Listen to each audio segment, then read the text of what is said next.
Turn your preparation into a cornerstone for reaching the top of the civil services selection list. Get ready for the final personality test with the Vision IS Personality Development Program for the UPSC Civil Services Examination 2024.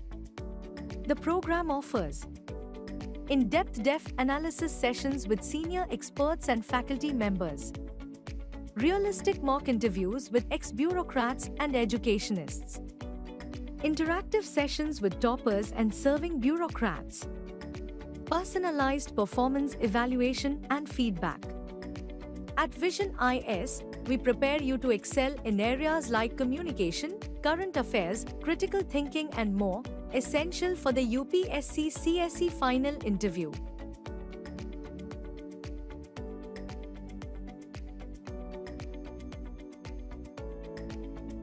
The UPSC CSE arena is an ever-evolving space where staying up to date becomes as crucial as maintaining a thorough preparation. With strategic planning and holistic coverage for exam syllabus, Vision IS Delhi presents GS Foundation course. Avail analysis and integration of current affairs with GS syllabus. All India test series with an innovative assessment system, inculcating post-test analysis, discussion, All India ranking, and more. Explore the holistic learning modules intrinsically designed for the ideal aspirant.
So very good morning to all of you. I think some of us we have already met before also, but those of you who do not know me, just to add on to my introduction, that I am from 1977 batch of Indian Administrative Service from Haryana cadre. My name is Krishna Mohan, and I have retired as Additional Chief Secretary, Government of Haryana, after which I became the advisor to the Chief Minister. And I'm the National Trainer and Facilitator on Ethics. I have served on the board of the UPSC as an advisor for 4 years, interviewing the candidates for the selection of civil services.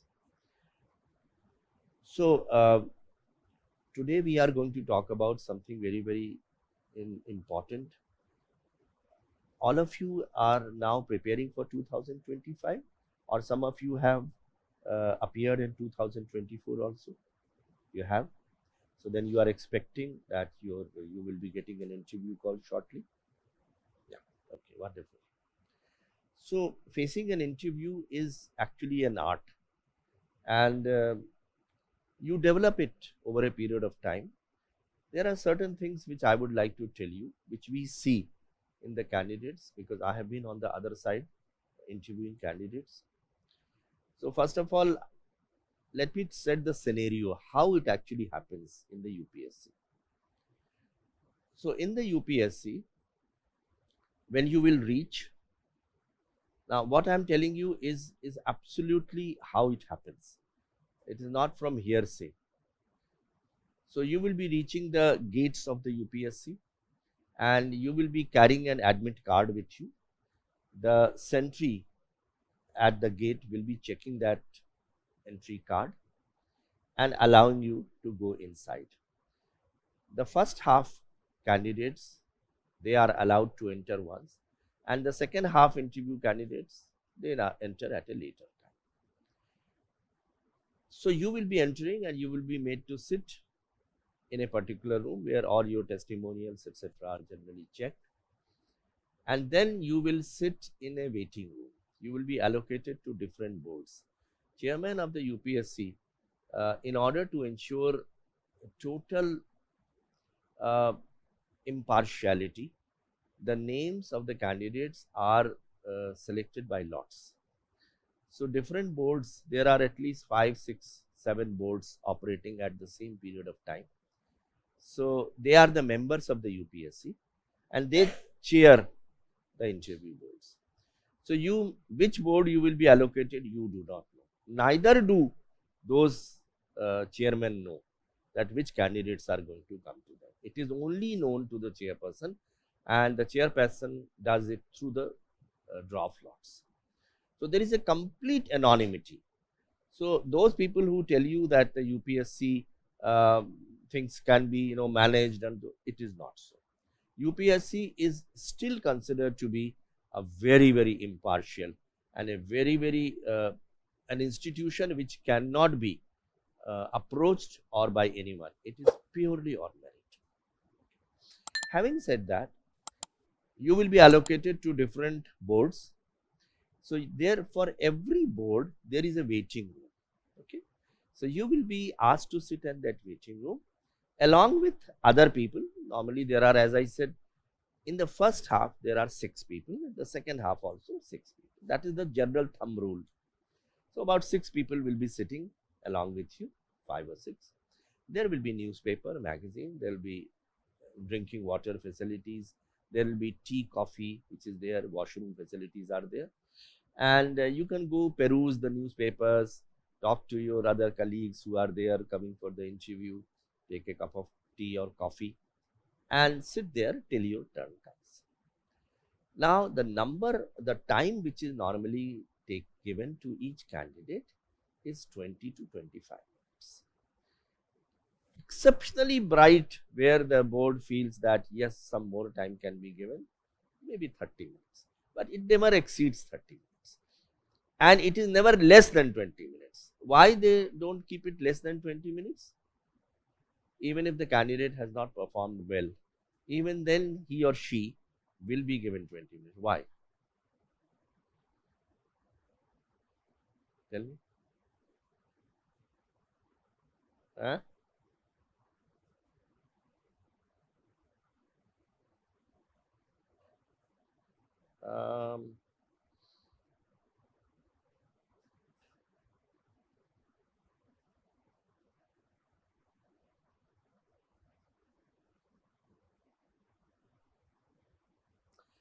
Actually, the reason is, if supposing a performance of a candidate is not good and you send him off after 10 minutes, it will send a very wrong signal. The person will be dejected and disappointed. कि मेरे को तो सिर्फ 10 minute दिया या 15 minute दिया. That is the message they don't want to convey. So they want to convey that all of you will get 20 minutes. The performance will be judged by them, but this impression should not go that because you have got only 10-15 minutes, that means your performance is bad. Okay. So that is a kind of a level playing field they like to maintain, which is a good thing. So then take it that 20 minutes will be the minimum time. Now, in the board, there will be 5 people sitting. It's a small room, not a big room. And in the middle is the member UPSC, who is the chairperson. It can be a lady, it can be a gents. There are 2 people on the left, 2 people on the right. These 4 people, they belong to different services. IAS, IPS, central services, vice chancellors, foreign service. So they are selected from there. They are all retired people. No serving people are called. Okay. The middle chairperson may be may not be from civil services at all. He can be a doctor, he can be a scientist, he can be a professor, but he is a member, he or she is a member. So he will or she will chair. But the remaining 4 people, they are drawn from different services. Now, 20 minutes is the time given, average. So every member will be given about 4 to 5 minutes. So the total is about 20 minutes. When you enter, your name will be, the peon will come to the waiting room and will say, your turn has come, so you come. And he will open the door and you enter the door. And then you will address the members. You will address the lady member separately and gents member together. So you will say, good morning, ma'am. Good morning, sirs. All the sirs can be combined together. The lady member must be addressed separately. Okay. The lady member can be a chairperson also, or it can be one of the members also. Nevertheless, you will not have less than 1 lady member. There will always be a lady member. So therefore, you will normally start with good morning, ma'am, or good afternoon, as the case may be. If it is afternoon, then afternoon, ma'am, and good morning, sirs. Then they will ask you to sit down. In fact, the entire talking will be done by the chairperson. The chairperson, as I said, is a member of UPSC. He can be drawn from different services. And therefore, you must be very careful because in the board, people from different services would be there. So therefore, you should never give out an answer in that 20 minutes, which may be which may show some kind of your negative feeling towards any service. So there can be an IPS officer, there can be an IS officer. So don't give any such answer which may say that police officers, they are not good or police is bad. Never do that. Because you do not know, may say one of them, they may be police officer. One of them may be Indian Foreign Service officer. You have to be, remember one thing, in the interview, you are not supposed to take risks. You have to be very balanced, very careful, and risk taking you should leave to a point when you will get selected. So once you are selected as a civil servant, then you take risks, but not in the interview. So everything should be balanced. It should not give an impression. At least there are 4 things which you have to keep in mind. You should be seen to be secular, no particular religion, secular. Number 2, ethical. At no point of time would you give an answer which is gives an impression that you are unethical. Number 3, you should be rational. Rational means, what is rational? Logical. Yeah, logical. Whatever answer you give, it should have some basis, some logic behind it. And objective.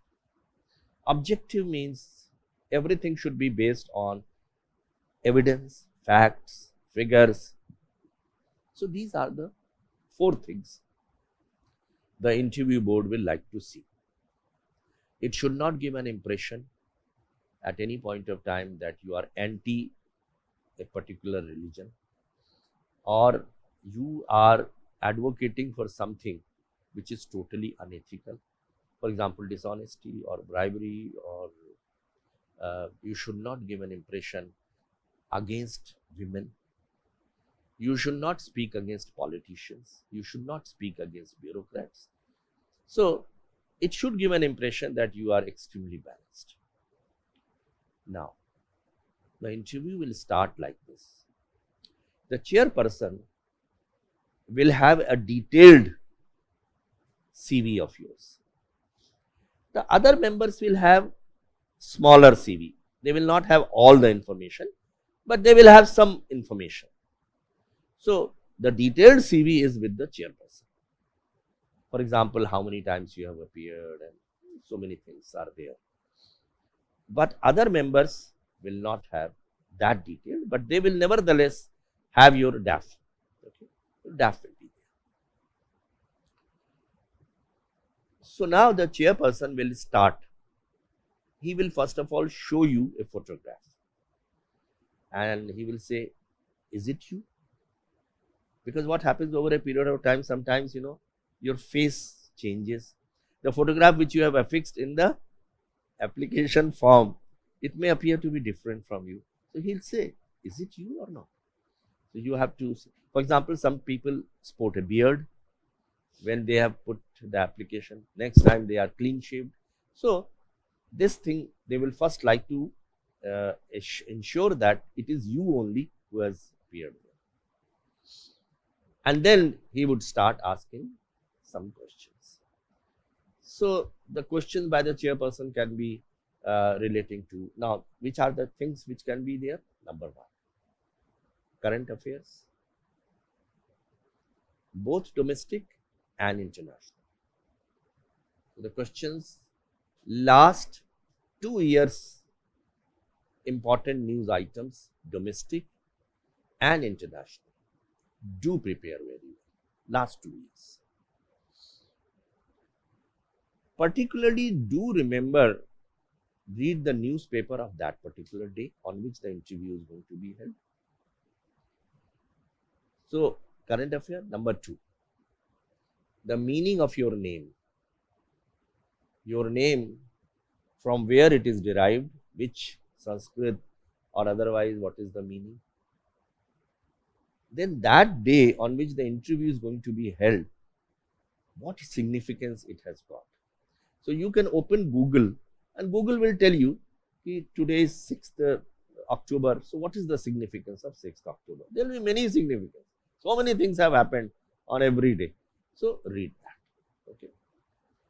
Now comes your birthday. So what is the significance of that date on which you were born? These are some very, very elementary things which they do ask. Now the next thing they may ask is about the place to which you belong. So prepare very well on the place. For example, I hail from a place called Varanasi. So they asked me, which are the important educational institutions in Varanasi? What is the significance of Varanasi? What are the social problems of Varanasi? So, the place to which you belong, the city and the state, prepare it very well. If you belong to Andhra Pradesh, if you belong to Madhya Pradesh, what are the SWOT? Strengths, weakness, opportunities and threats. It is always good to go through Google or through some book which talks about essential important features of the state to which you belong. For example, if you hail from Uttar Pradesh, so then they will say, and this typical question, do write it, prepare it well. That supposing you are the industry secretary and a foreign investor comes and he wants to invest money in your state by setting up an industry. How will you sell your state? Have you understood? How will you sell your state? What is the meaning of selling your state? How will you like to publicize? कि भाई आप उत्तर प्रदेश में आए, you come to Uttar Pradesh, don't go to Gujarat, don't go to. So the good things about Uttar Pradesh, you have to sell your state so that he comes and invests in your state. So for that, you will have to know the strengths of your state. For example, Uttar Pradesh, you will say cheap labor, good power position, network of roads, flyovers, airports, underground water, irrigation facilities, good industrial policy, good law and order. These are the things which will weigh on the mind of the investor. So you will say, look, my state offers all these things. So you come and invest there. That you will know only when you know about your state. So the questions will be about your state and the city to which you belong. Which are the important historical places in your city, spiritual places in your city, educational institutions, why it is famous, has it got any tag, GI tag? So read some good book on your district. Normally what we recommend is that you read the gazetteer of the district. Gazetteer is prepared, this is a custom which was started by the Britishers, that they used to prepare a book called gazetteer about the district. So every district has got a gazetteer, which is supposed to be updated also, which gives entire information about that. Those were the days when books had to be read. Now, of course, everything is online. You can read online also. Every authentic source, any good authentic source, you can read. So that is about the state and the district. We'll come to that in a little while, more about it. There are some Government of India journals, books, periodicals, which are good. I'm not telling you something which you do not know. So India 2024, you should definitely purchase that book. India 2024, which gives, it is a Government of India publication, so authentic. Number 2, Yojana. It's again Government of India. Number 3, Kurukshetra. And a few private journals, Economic and Political Weekly, Frontline. So these are some of the things which you should purchase and read it. Okay, that will give you a good general knowledge. And besides that, of course, Vision IAS offers a large number of regular current affairs information, which you can, of course, very good information is available, which you should read.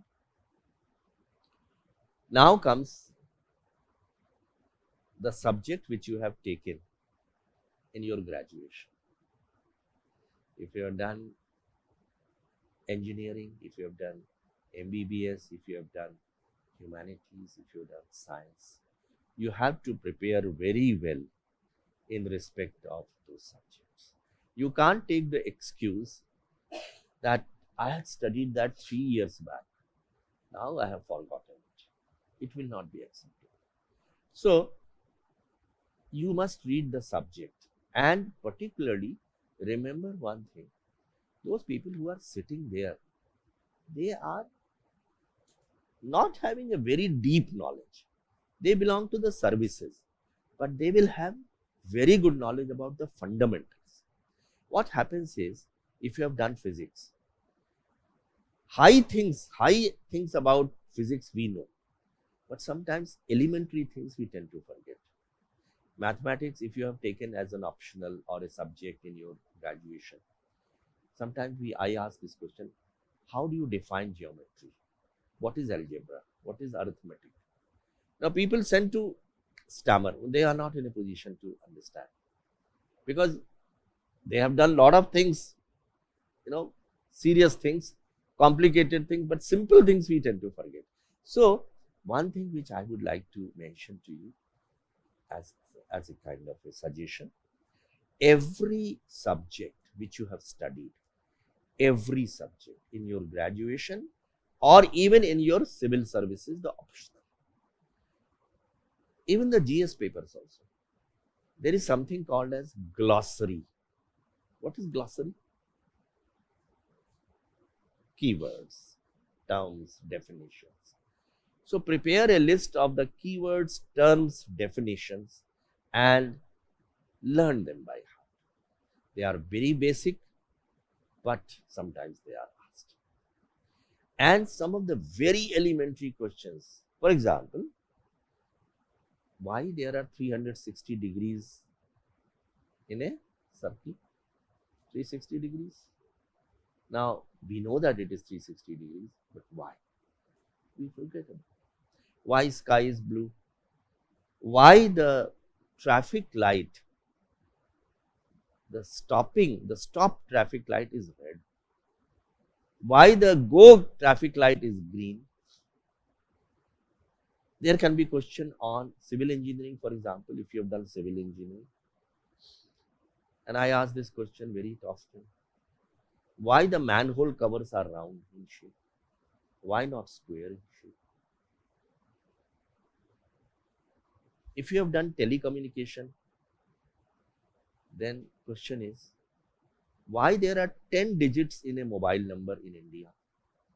Why not 6 digits? Why not 8 digits? There must be some reason. So I would strongly suggest two things to you. One, for those who have taken science or geography or even other subjects, there is a beautiful book which is called as Hindu's Book on Scientific Facts. Hindu is a newspaper. Hindus has come out with 3 volumes, elementary questions which they may ask. So why the water vapor, the steam creates more damage to your skin as compared to hot water? So there are some these questions, why the pulses do not get boiled very easily in a hill stations. So elementary question, but they give scientific explanation. Hindu's book on scientific facts. The second thing which I would like to recommend to you is public policies which have been framed by Indian government from 1947 onwards. There is a beautiful collection of these policies which is available as a free download on internet. It is called 70 policies that shaped India. 70 policies that shaped India. It will comprise of nationalization of banks, GST, demonetization, the nationalization of coal, bonded labor, all these things. Every policy, you will find one paragraph which will explain that policy. So coming to policies, public policy, how a public policy is prepared and implemented. So your job as a civil servant will be to find out the problem. So let me in fact tell you a public policy. Just understand what exactly a public policy is about. Let me give you the steps.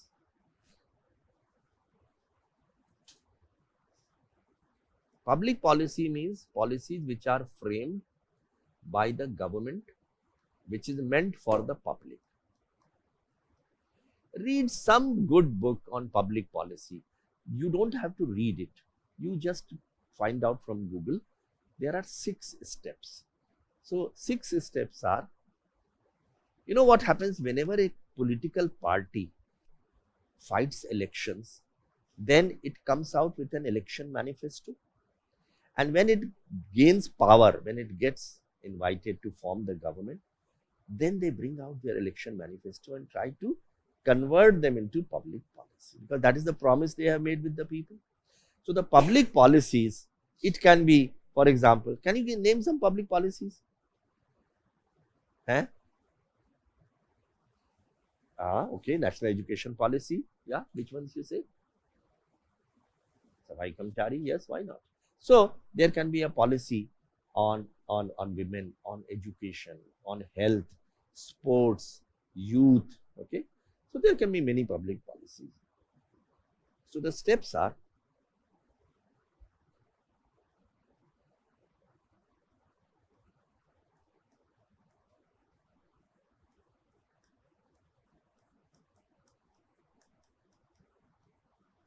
first of all, which is going to be your job as a civil servant? Let me ask this question: as a civil servant, what will be your duties? Okay, so the first is problem identification. So you will go to a village. The farmers will say, "Sir, our village does not have drinking water." So you would like to identify that problem identification. You will write to the government that, sir, these villages do not have drinking water, or they don't have road connectivity. Okay, they don't have schools. So problem identification. The second is agenda setting. So supposing you identify 100 problems, all the problems cannot be taken care of. You will have to prioritize some of them. So after out of that, say 20, you say that these are the most important policy, that is prioritizing, agenda setting. And in respect of those policies, you find out the options. There will be many options how you can do that. You can construct a school building, you can take a building on rent. There are many options. So that is called as agenda setting. Number 3 is policy formulation. Now comes the policy formulation. Once you have decided that these are the problems, these are the options available, now you formulate a policy. You select the best option. You say this is the option which is going to take care of the problems of the people. And then you formulate a policy. The fourth is policy legitimization.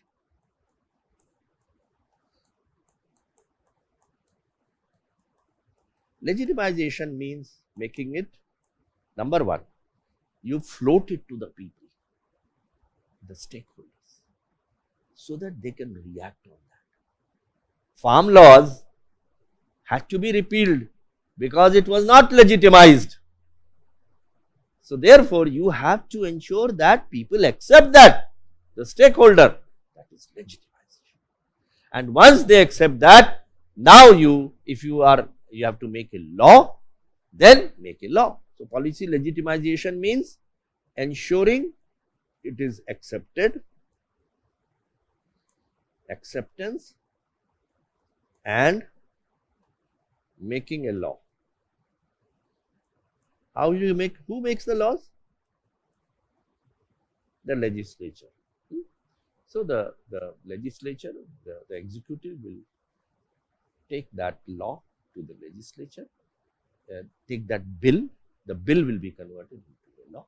It will get presidential assent, and then it will be implemented.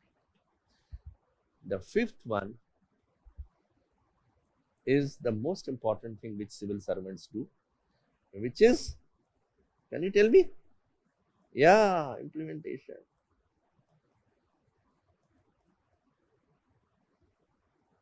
Implementation.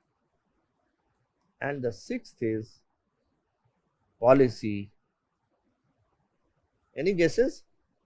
Evaluation. Once a policy has been implemented, then you find out whether it has had the desired results or not. What is the outcome? What is the impact? That is evaluation. So, a civil servant is expected to cross all these levels. You will be taking part in policy problem identification, you will be taking part in agenda setting, policy formulation, policy at different points of time in your career. Your career will run in 35 years about. In 35 years, you will be at different points of time carrying out different duties. So read slightly about policy, public policies. And I have given you that 70 policies that shaped India.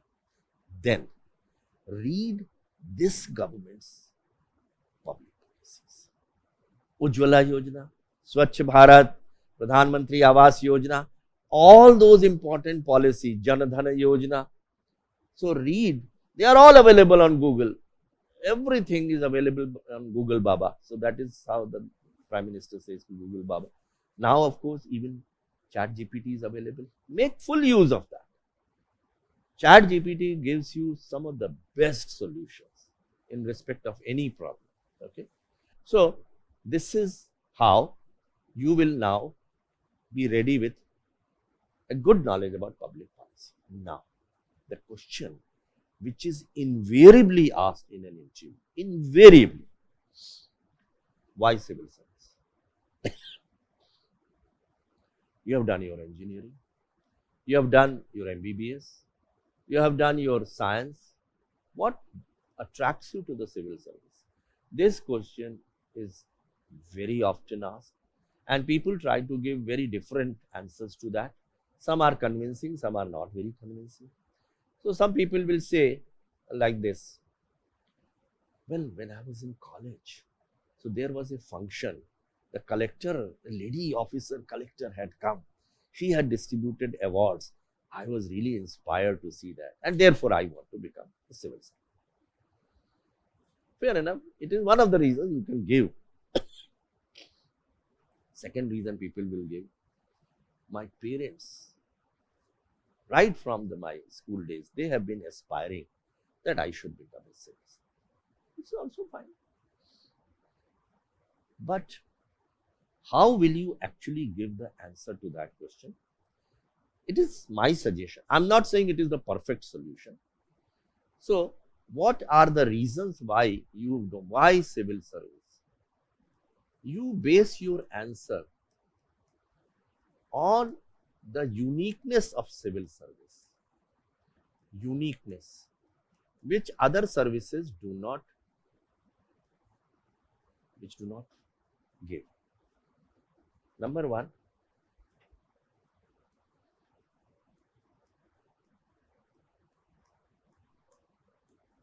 leadership positions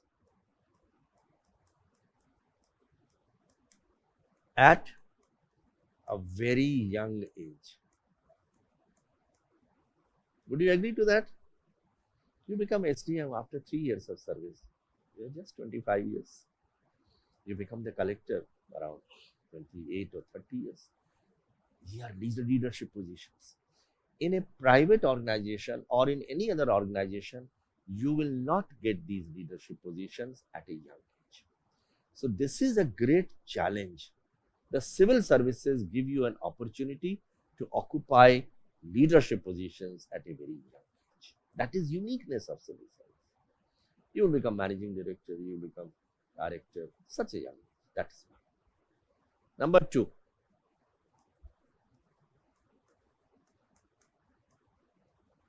diversity of job. What is diversity? If there are 26 letters in the alphabet, English alphabet, A to Z, 26 letters, every letter represents a department. A for agriculture, C for cooperation, B for banking, D for defense, I for industries, F for forest. Every letter represents a department. And yes, agreed. But the diversity of job is available in every service. In police, you will want diversity. You will come to occupy positions in respect of law and order, investigation. Okay. You will also may go to CBI, you may go to IB, you can go to paramilitary forces. Diversity is everywhere, which is not available. If you become a doctor, you will become a doctor. If you are an engineer, you will remain an engineer. But here, that diversity, the whole canvas is there. And it is available in every service, whether it is in IAS or IPS or in central service. Every service provides huge opportunities. Different railway you join, you will have at least dozen different things which you can occupy. So I was only trying to give example for IAS. This is for IAS. Of course, I totally agree. But IPS, central services, all provide diversity of jobs, which is not available in normal service. You don't agree? Number three,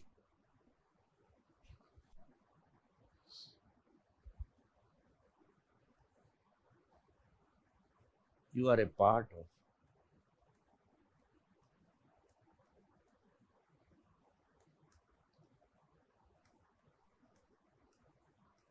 public policy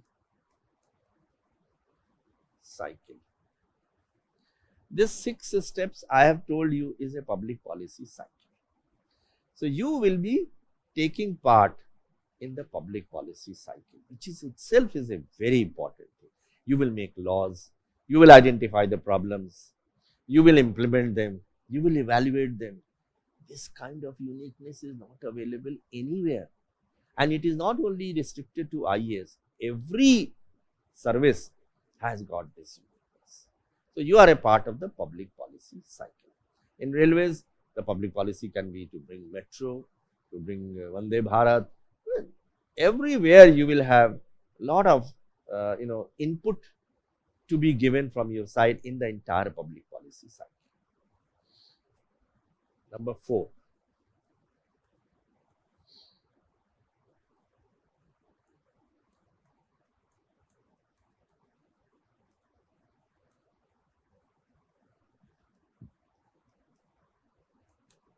Creativity and innovation.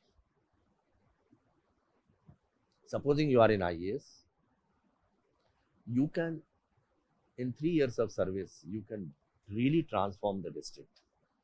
You can take care of the garbage collection, you can take care of the transport system, you can take care of the farmers, you can take care of laborers, you can take care of women, education, children coming to school. Lot of creativity opportunities there because you have a lot of administrative and financial powers. That creativity and innovation is not available to that extent in other services. Prime Minister also gives awards on Civil Services Day to those candidates, those civil servants who have done something exceptionally good in the country. So someone has improved the transportation, someone garbage collection, someone has done something else regarding electrification, something construction of roads. So creativity and innovation. In fact, the civil service is like a laboratory where you conduct experiment and see the results quickly. Within 2 years, you will see the results. No other service will give you that opportunity to be creative and innovative. It will take a very long time. If you are a scientist, it will take time. But in civil service, you can do experiment and see the results. Sorry. Then,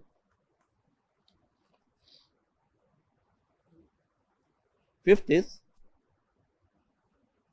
you are in charge of departments like which are actually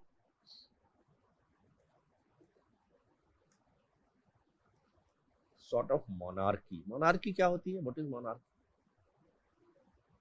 हाँ. So, for example, sales tax.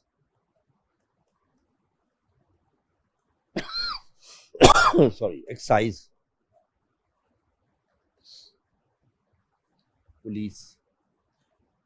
These are functions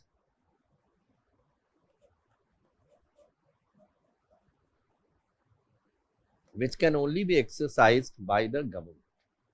Collection of sales tax, collection of excise, income tax, GST, police, law and order. Private organization have no power to do that. So these functions are exercised by kings, monarchs. That function is something which is typical of civil service. Judiciary, administration of justice, you impart justice. That is not possible in private sector. Private sector will not write judgments. They will not collect taxes. These functions are exclusively in the hands of the civil service. So that is the next function. Sixth, you take part in public governance.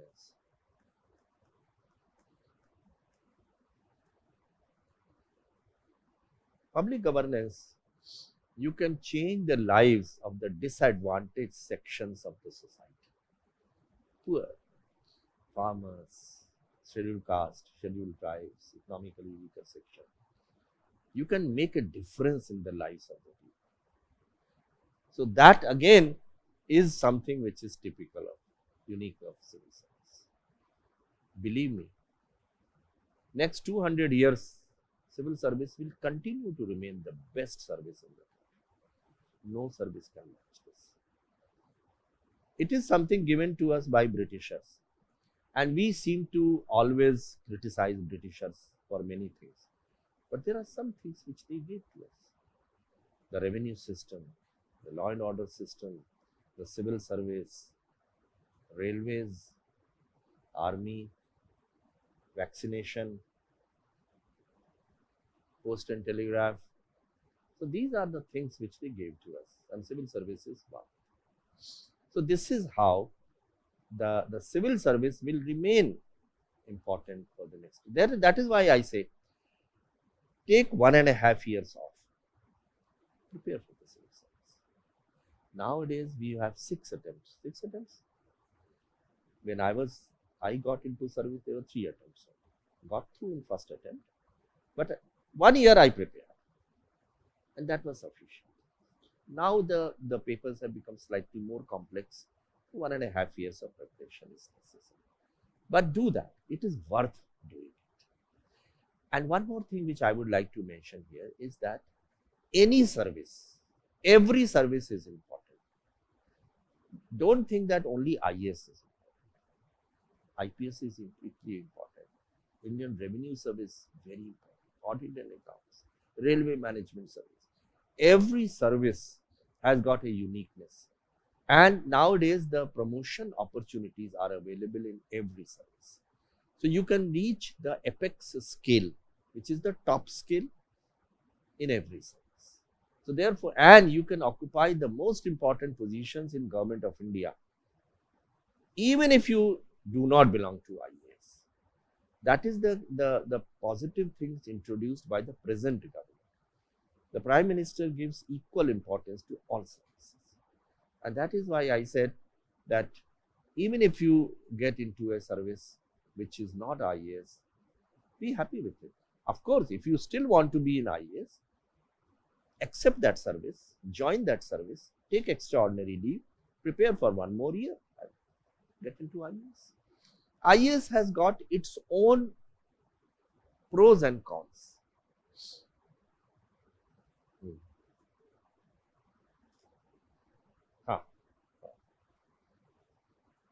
I not got IS position, and instead of that I selected for IRS, and now I want to apply again for IS.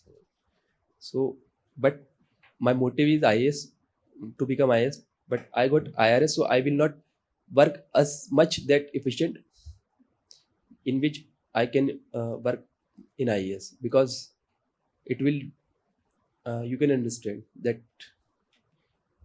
I will focus more on IS rather than working in IRS. So that working efficiency will be affected in the government. So that is why I said, I think I told you, the 1 year extraordinary leave. You join the IRS, take 1 year leave, which is given by all services for preparation of some other exam. So your work will not be affected. You are not working. You have taken leave.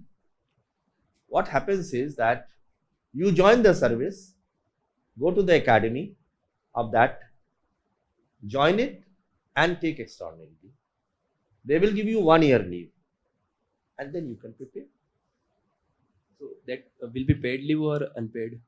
That will be paid or unpaid leave. It is without salary, but your seniority will not be affected. Supposing you belong to 2008 batch and you want to appear at IAS now. You take 1 year leave. If you get into IAS, yes, you will get into 2009 batch of IAS. But supposing one does not get, you will still retain your 2008 batch of IAS. Yes, you will not get salary. It will not be paid. Yeah.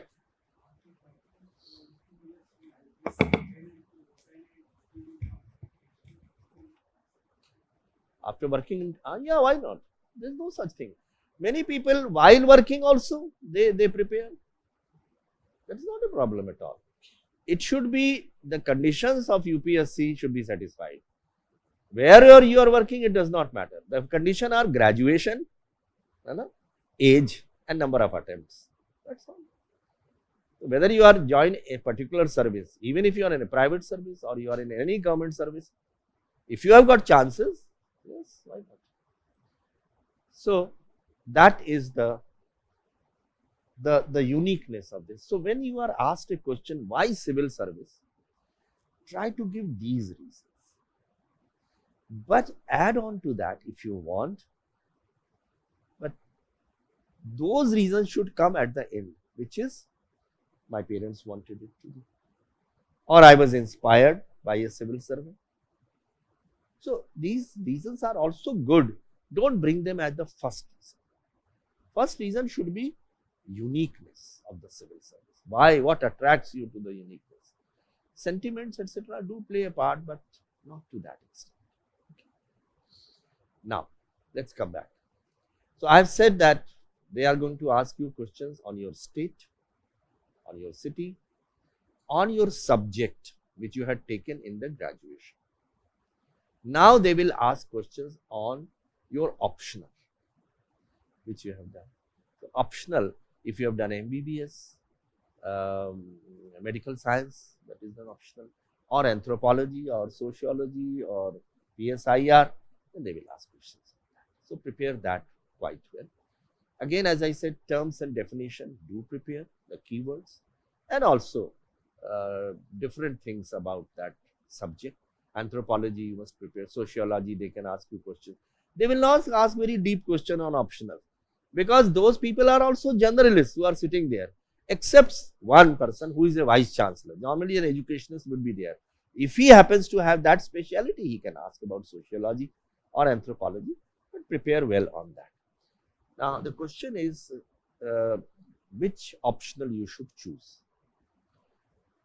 So people ask me this question, that what optional should we choose? So nowadays when I interview for mock interviews, the optional maximum number of people take PSI. Then anthropology, sociology, then comes others, geography and in Hindi literature and physics and mathematics. It is totally your call. My view was that whichever subject I had taken in graduation, I stuck to that, because I thought that I have already learned that. So therefore, I have a certain base on that. The time when I appeared for the civil services, there were 5 options. There were only 3 compulsory, 5 options. 3 of them were lower papers. Lower means graduate level. 2 of them were postgraduate, higher papers. So it was very difficult, because you do post graduation in only one subject. I had done in physics. I had to choose one more subject in the higher paper. For IAS, 5 subject optional were necessary. For IPS, it was different. So you had different number of papers for different services at that. So for IPS, the minimum age was 20. IAS, it was 21. So this is how, but pattern keeps on changing. Now whatever pattern is there.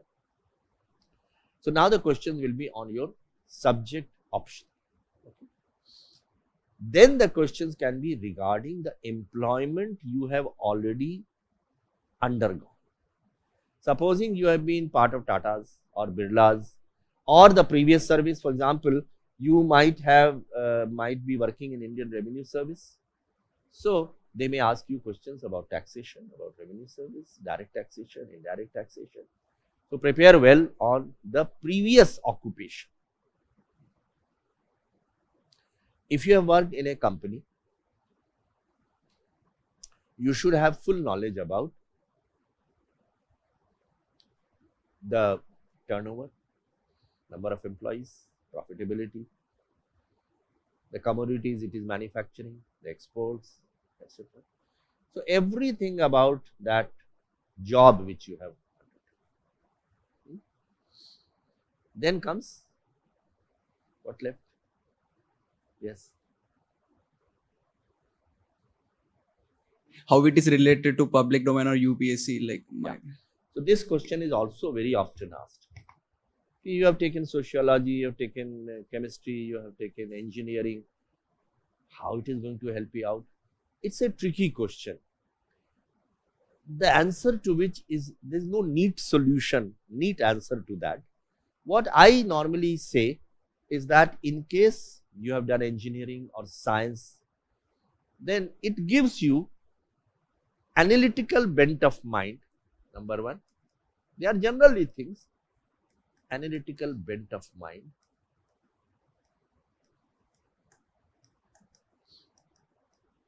problem solving abilities,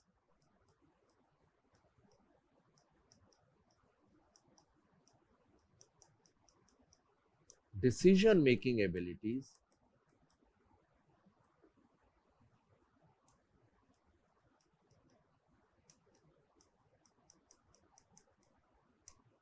so they are general.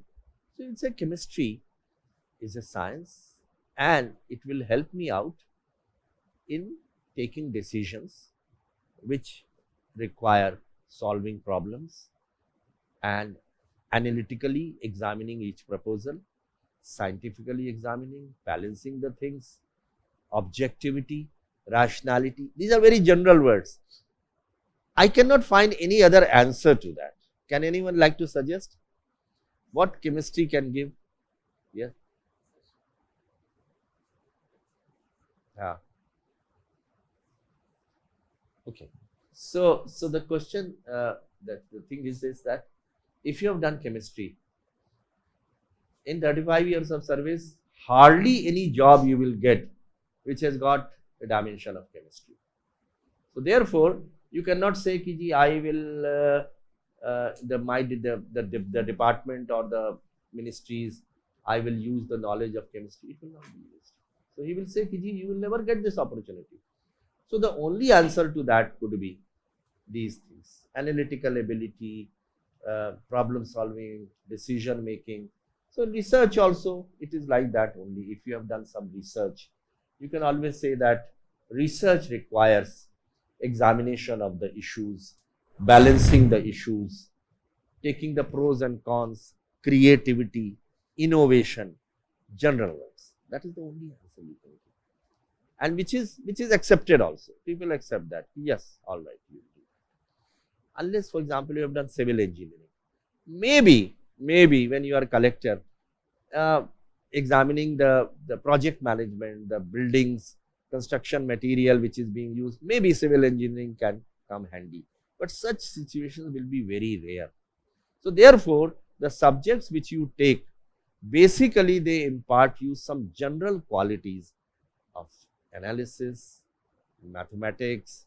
For example, you can say in public policy, I have to weigh the pros and cons, the benefits, etc. of a particular scheme.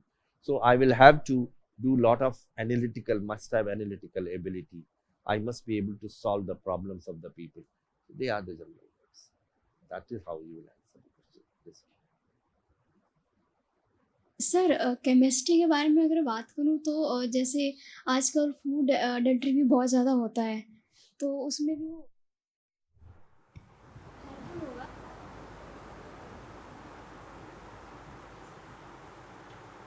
Environment, say you can relate it.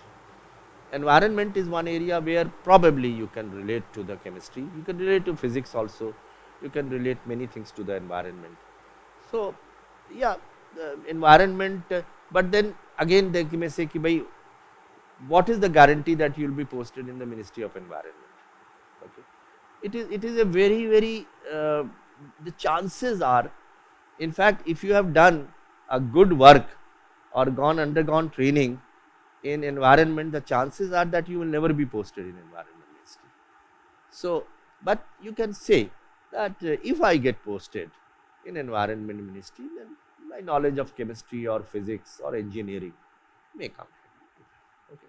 You can say, give an example, if you have done civil engineering, that as collector I will be monitoring the different projects in the district. So my knowledge about the civil engineering will probably come in handy. This is all. But at the same time, you can say that engineering and science, they provide a tool to the people to remain analytical, creative, innovative. So that is an ability which I will come to acquire in any case. So in every decision making, you require these things. This is how generally you will give an answer. As I said, there is no neat answer to this question, but it is often asked.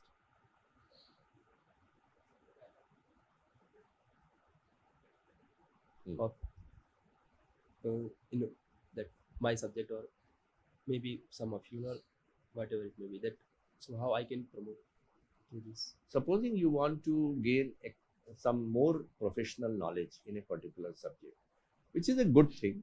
Once you join the Indian Administrative Service, or for that matter any service, you can always pursue in a specific direction by taking a course. There is a 2 years study leave which is always given. You can join any organization abroad. The DOPT provides you umpteen opportunities of getting yourself trained, so you can pursue your career in that particular thing by taking up the trainings programs, doing MBA, doing economics, doing law. There are many things, avenues which are open, which you want to pursue specifically. That is, you must go through the DOPT, Department of Personnel. They offer hundreds of opportunities to the civil servants where you can apply. You can even take study leave that you want to join a university for pursuing a particular course. That opportunity, and it is on full salary. It is on full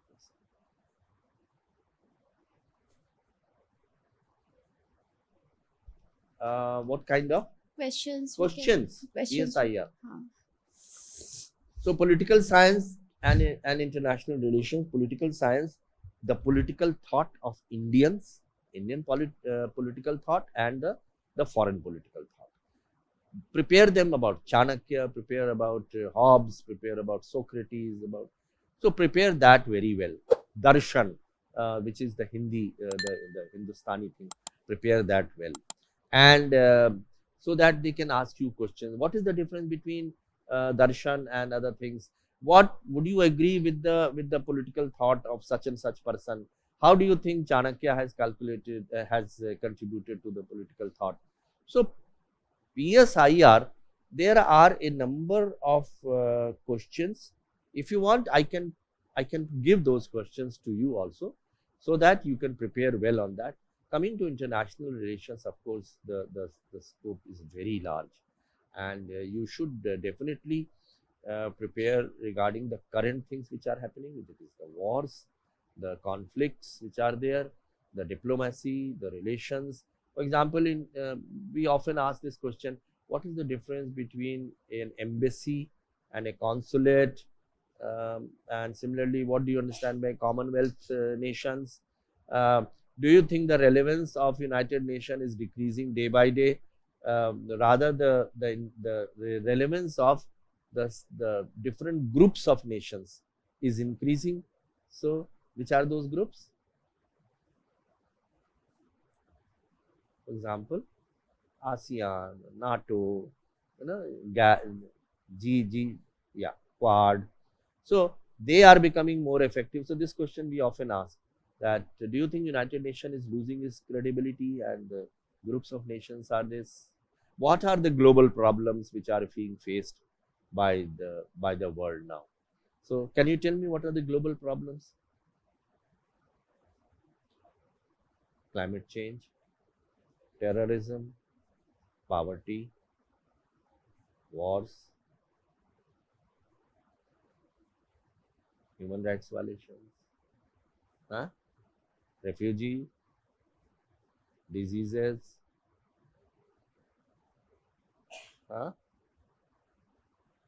economic inequality, okay. Yes, correct. Population, yes. So these are the global problems. So they may ask you about sustainable development goals. They may ask you about the different parameters, how India is performing in Human Development Index, how it is performing in other things. The variety of question is very large, but any particular subject you want, I will be happy to give the questions, PSIR, for example, or for that matter, any one of you is interested, we can, mathematics, okay. So you will have to then give me your email address, and I'll pass on the questions to you. You And so one more question. So how to justify the employment, I was employed 2 years ago, but then I left job for preparing for IAS. So how to justify that? in the justify interview. that period. Yeah, like that gap period. Na, I took Yeah. 2 So years. one thing which I always say is that be honest. Never say anything which is, first of all, one thing which you should know in the interview, tell only which you are asked. Don't volunteer from your side. Okay, number one. And that is what is called as need to know basis. Don't go out of the way to tell them things which may land you into unnecessarily problems. So this the principle which we follow is called less is more. Less is more. Need to know basis. अगर वो नहीं पूछते, if they don't ask, you don't have to tell them during this period I was employed in this. Only when they ask. Now, if they ask, be very clear that yes, my family circumstances were that I needed an employment immediately, and therefore I was contributing to my parents in terms of providing that, and I wanted to gain some amount of self-confidence because after doing my graduation I thought that I should get a job, but then I realized that civil services offer a very good option, so I started preparing for that, and I took about 2 years to prepare for that. Good answer, nothing wrong with that. They will accept that answer. Sir, it is often asked from the people from IITs that government has made a lot of investment, and then you have already a good career behind. Then shifting to the civil services, how you justify this? That is the question which they ask engineering people also and MBBS also, doctors also. That so much of investment has been made by the government, you have blocked one particular seat, and now you will join the civil service, so someone else could have occupied that seat. These questions are asked, and as I said, there are not very neat answers to that. The only answer which I can give is that engineering has provided me a scientific bent of mind, an analytical bent of mind. It is going to be used in the civil services also. I will be able to do problem solving, project formulation, project evaluation. That is the answer you can give. That no knowledge is lost, and whatever knowledge I have gained, it is also going to be used in some way or the other in the civil service. There is no other solution answer to that, but they will accept that. They will accept that because you see what happening. Almost a very large number of candidates are coming from engineering, and you can link one more thing to that. You can link it to the why civil service. That civil services, no doubt engineering services also provide a it's a very good service, but you say civil service is unique in many ways. So then they may ask this question, why did you then choose the engineering? You should have taken humanities. To which you can say one has to have a fallback upon option. A plan B has to be ready, and therefore I hope I have done very well.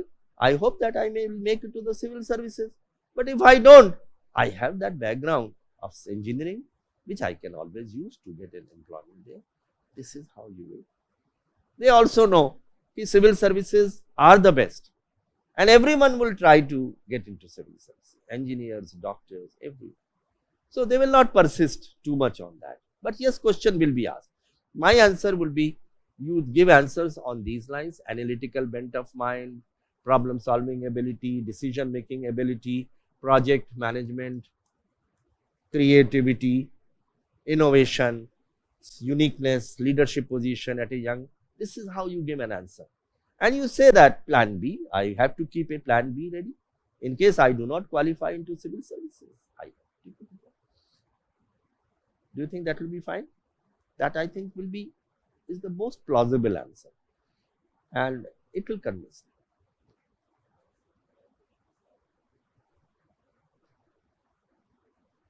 So, so there is no such hard and fast rule, but as I gave you, okay, let me wipe it out. Have you? Can I wipe it out? All of you have been able to write it. Okay. So, 20 to 25 minutes.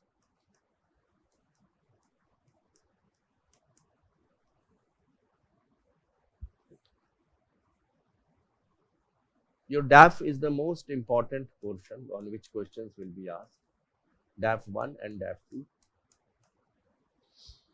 The place,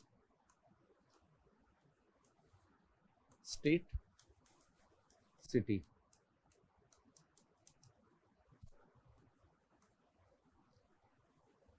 Graduation subjects.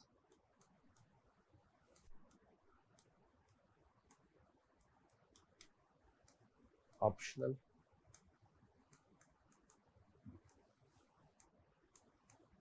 Previous employment.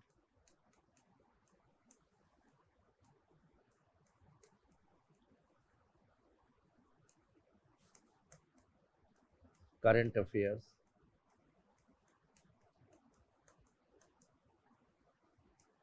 GK.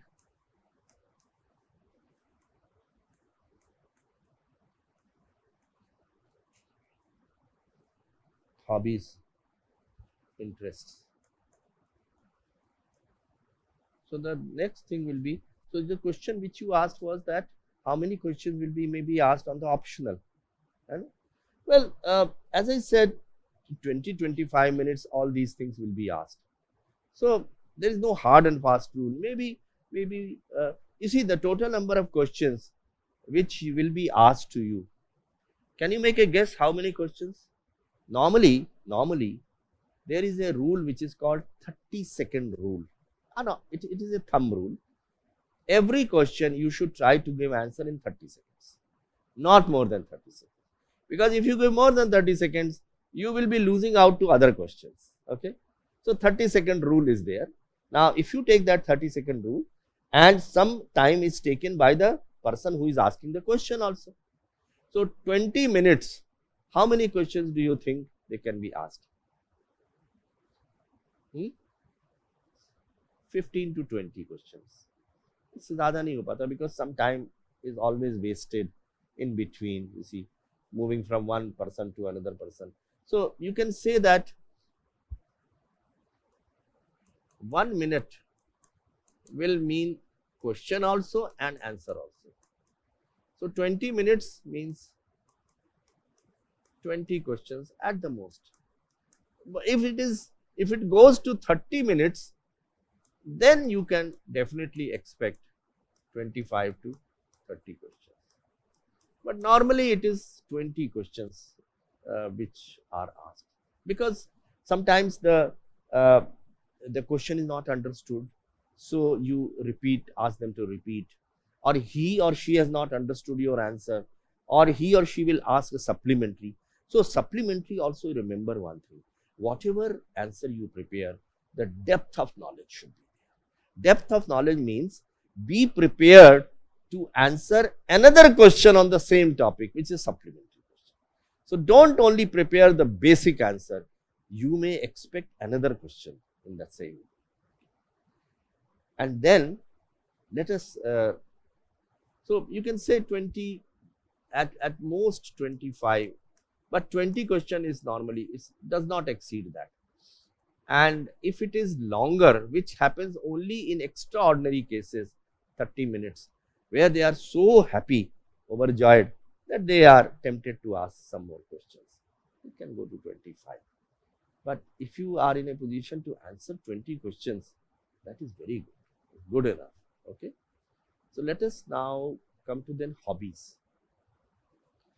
Hobbies, try to fill up the DAF very carefully. Because, and one more thing before I forget, if you have stayed at more than one place, supposing you were born in Kanpur, but you studied in Hyderabad, or you worked in Bihar, you may expect questions on all the 3 states. So don't think that you can't come out with an answer saying that at this place I only stayed for 3 years. But we can ask you questions. So you must prepare well in respect of all the places which you have seen. Okay.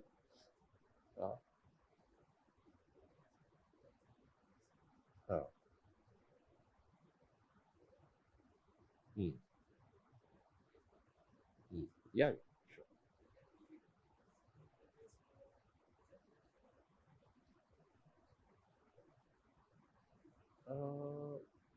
I don't understand criticism. Generally, my advice to you is never bring the element of criticism in your answers. You can say these are the problems, constraints, but they are not negative. You can say, for example, poverty, okay, or traffic congestions, okay, lack of education. So these are constraints which you can say that this state suffers from this, or law and order. One should not criticize that, oh, the UP, the condition is very bad, the women are getting raped and murdered. Don't say such things. They are very extreme words. Okay. Rather restrict your answer to such a way that you convey that also, but in a way which does not offend the person. Who knows, the person who is from IAS, who is sitting in the exam, in that interview, may be from UP cadre, and you criticize that, oh, UP situation is pretty bad. He will say, what evidence has you got? So he will criticize you immediately. And if you have lost one member, believe me, the interview may not turn out to be very good for you. So let me now that tell you what happens after everyone has spoken, ask question. 20 minutes is over. Then the chairperson will say two things. He will say. One, well, Mr. Or Miss, is there any other topic which you would like us to ask, which you might have prepared well? Now that is again, it's a trap. You see, it's a trap. If you have done very well in your interview, don't fall in for that trap, because the last impression is a very good impression. Supposing your last question, and remember one thing, the last question, try to answer in the best possible manner. Now you may ask this question, how do you know that this is the last question? I'm not saying that you can know that, but if you will keep on having your watch, like this, so you will be knowing that almost 20 minutes is over. So this may be the last question. So try to answer in the best possible manner the last question, because after that you will be going out of the room and you will be awarded the marks. So if he has asked you this question, well, gentlemen or ma'am or miss, would you like us to ask anything regarding any other subject which we might not have asked, which you might have well prepared? Then if your interview has already gone very well, politely refuse that. No sir, thank you so much sir. I think the interview went off very well and you have asked all questions. If you think that the interview has not gone well, then take that option. Yes sir, I would like I've prepared very, very well on international relations. So you may kindly ask some question on international relations, so that you have a chance to improve your performance. But that is how it has to be decided at the spur of the moment. There is no hard and fast rule. If it has gone well, don't take that. Because then what happens? Now you will ask this question, how you are awarded marks. Once the candidate interview is over, the chairperson will say, all right, Mr. Jayant, your interview is over. So you will get up. Thank you. Again, you will say, thank you, ma'am. Thank you, sirs. And go out of the room. Now, what happens after that? Don't think that everyone awards give separate marks. Every of those members, they don't give separate marks. If there are 5, one is the chairperson, 4 other members. So now, supposing I happen to be one of the members. So the chairperson, he will look towards me. He said, Mr. Krishnan, what is your view about this candidate? Now the marks which we give are always in percentage. Supposing it is 250 marks total. This total number of marks 250 hai na? 275. Supposing it is 275. Then he will say how many percentage of marks should be given. It is always in percentage.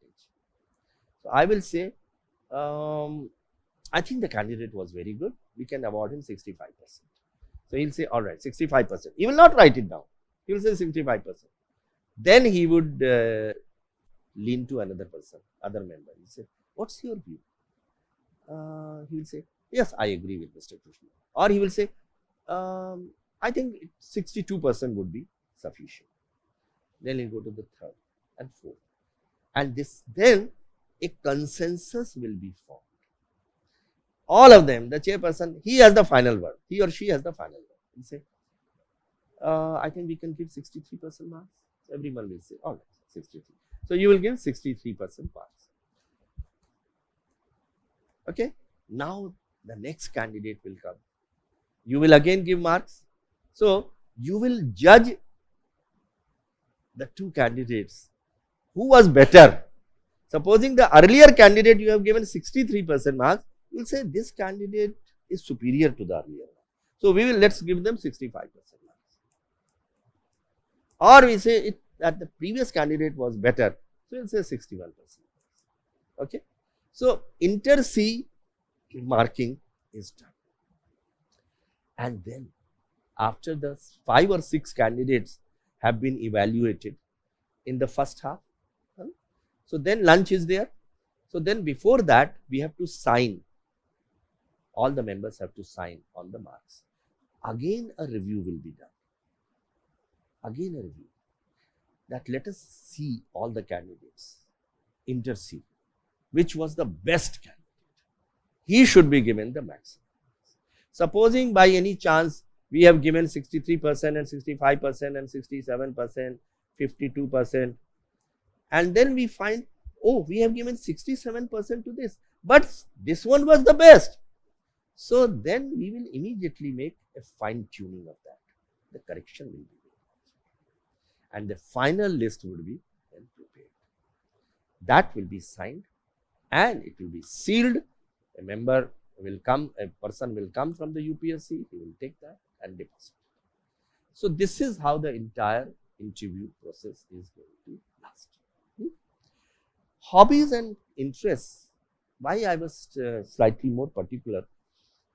Hobbies and interests, don't write too many hobbies. Because then you are susceptible to questions being asked on all the hobbies. Even if you have not played a game, you can write that, provided you have good knowledge. Cricket के बारे में अक्सर लोग लिख देते हैं, जिंदगी में कभी क्रिकेट नहीं खेला है, but you prepare it well. Okay, so write any hobby which you know very well, even if you have not played it. Okay, so but it should be a hobby where you can come out with good answers. Okay, now for example in cricket, if they write cricket, I will ask this question: in how many ways a batsman can be out? So generally people will say, oh, bowled, catch out, LBW, run out. But there are a dozen ways in which a batsman can be out. So you must know that. Okay. So similarly, what is a short run? Okay. Or a short ball, or a yorker, or a good length. So you must know everything. What is the size of the cricket ground? Isn't it? What is generally the speed of the ball which moves? Okay. What is the speed of the fast bowler? What is spin bowling? What I am trying to say is that if you have written a particular hobby, prepare very well and don't include too many hobbies. One hobby is sufficient. Okay. So that is hobbies and interests. Education sector में hobby जैसे कौन सी? Reading books अक्सर देते हैं बच्चे. Reading books is a very very common hobby which is given, but then the questions will be, what types of books do you read? Which is the last book which you have written? What is the moral message of that particular book? Okay, how do you think it is relevant to the day-to-day life or to the civil service? That means they will dissect you.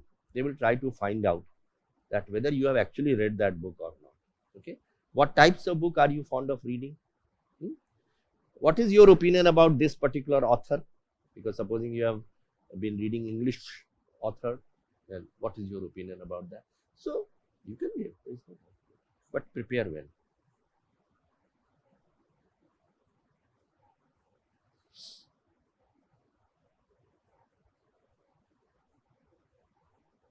Yeah. Yeah. And one more thing I must tell you, that number of marks which are normally given in interview, they are now very liberal. There was a time when we used to appear, maximum marks used to be 50%, maximum. Now it is 75%. You can get 75% also. And normally the minimum marks are never below 40%. That's the general thing. But if you have done very well, I remember in my batch, there was a candidate who got 0 marks in interview. And still he became an IPS officer because he had done his written paper so. So there is no such thing. Even if you do not do very well in interview, but if you have very good mains, so depend on your mains paper. That is very important. Okay.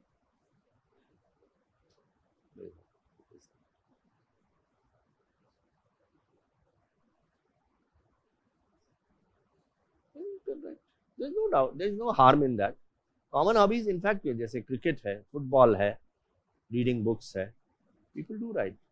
Most of them, a very large number. But some of them like journaling, diary writing, कुछ लोग walking, going to meeting people, making friends, all kinds. There are at least 100 hobbies. I can give you the list which are there, which normally people give. The only thing is that you should know that particular thing. But a common hobby is perfectly fine. There are some hobbies which are very, very common and no adverse view is taken about that. Okay.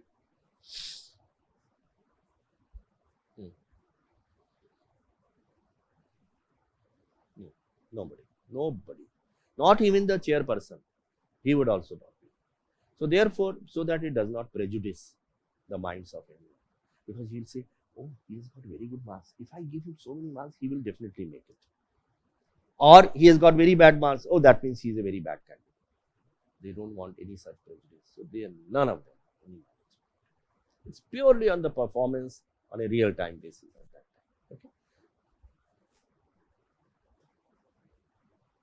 time. Okay. So that question is also very often asked. Supposing out of 20 questions, if you are not in a position to answer 2, 3, 4 questions, perfectly fine. Other questions you should be able to answer. Don't feel jittery at all if you are not in a position to answer all the questions. It is not possible. They also know it is not possible for you to answer every question. After all, yeah, yes.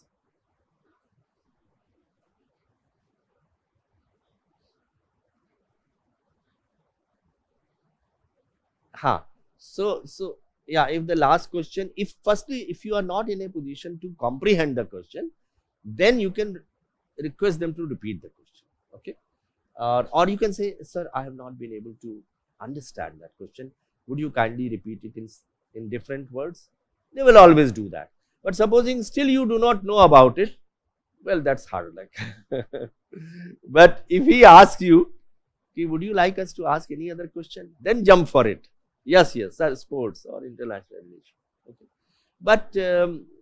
But last question does matter, because after that it leaves a last impression in the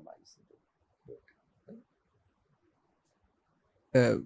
Watching movies, writing a hobby, like does it give fine. wrong impression? No, or bad not impression? at all. Not at all. Only thing is, when you watching movies, normally people write that watching movies with a message or a social message. Generally, people supplement it by that thing. But people write Bollywood movies also, or surfing also, or YouTubing also, which is fine. The only thing is, then they will ask you, which is the last movie you might have seen, what is the message it was. Because a movie, understand that you are appearing for civil services. Civil service is a serious matter. You are not supposed to come out with things which are not very serious. So watching Bollywood movies is not a very serious business. But you can say offbeat movies. Watching offbeat movies, that is a good answer. Hobby. For example, offbeat movies. Which can be the offbeat movies? Art movies. Yeah, Sara Akash or Godan, or so there are many movies which have got a message to convey. So you can say that. that is better to write rather than writing Bollywood. Right? Cuisine, yeah. Quiz, yeah, you can write Sudoku, you can write that quiz, quizzing also as a quiz master, yeah, right, definitely. Sir, There is nothing wrong. Yes. sir, if I give teaching as a hobby, Teaching. yeah, but I have taught for many years in coaching centers, but the last time I taught is 2 to 3 years ago. So how would I justify that? No, so you can say that I'm very fond of teaching, and then supplement it with the fact that underprivileged children, they come to my residence, or I go to the slums and teach the underprivileged. I mean, some things, facts you may have to manufacture from your side, which is fine. There's nothing wrong with that. But if you have done it 3 years back, then they may ask this question, that what I've been doing, how is it a hobby? Hobby is something which you should, so you can supplement it saying that I was earlier in a job, which was a regular job, but after that, I have been teaching children, in underprivileged children, or going to the slums and teaching them. This is how. Or I go to old age homes, and those people who have they are not literate, I teach them. So that you can cover up that period during that thing. So there is no harm in giving that, but then prepare a good answer to that. And nobody will question that. Acha, theek hai, that's a good thing. Which in fact it will strengthen your answer. So how what should be the maximum gap I can take in teaching? There is no such hard and fast rule. Gap hote hain. It can be on account of any sickness, illness, or some financial problem. Your parents may not be very well, or you might have gone abroad. So there is no such thing. Normally the gaps are between 2 to 3 years. But aisa kuch bhi nahi hai. If you are able to justify that gap, that's, and you can say that the government gives me 6 chances, so I would like to avail those chances. And then they may ask you this question, what will happen? This is also a typical question. Have you got a plan B ready? Supposing you don't qualify. The answer to that is that, sir, I am all very optimist person. I have worked very hard, and I'm quite certain, confident that I should be able to make it this time. But sir, if I don't make it, then there is always a fallback upon option. I will go back to teaching. I will go back to engineering. I will go back to this. That's fine. That answer is good. That shows that you can think. And one more term which I use is called think while standing on your feet. While in the interview, you have to think while you are sitting there. So, therefore, it is always better. And one more thing before I forget, Hindu and Indian Express. These two are the papers. Try to read them. They really present a very good balanced view. And you can read any competition book. In my time, there used to be Competition Master and Competition Review. Now also there must be some book. One book is sufficient. Read that particular book. So let's come to the nitty-gritty. And please feel free to ask me question any point of time. Yeah, go ahead.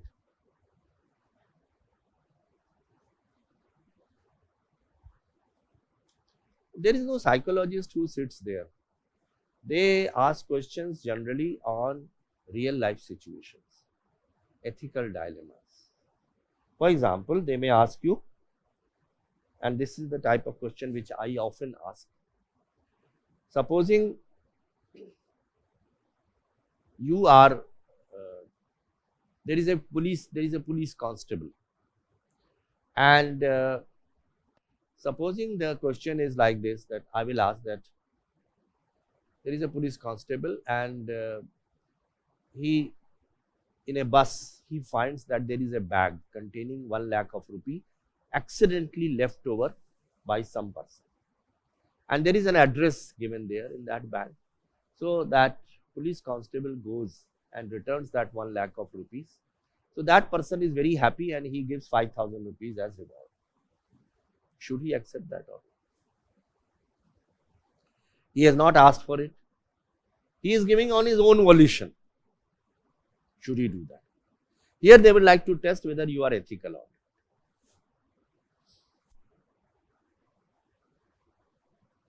What will you say? No. What is the justification? Why? It is his duty, okay. That is one reason, yes. Huh? Yes, okay, correct. It will set wrong. Because then once he gets that amount, firstly he will start expecting next time also, whenever he does any good.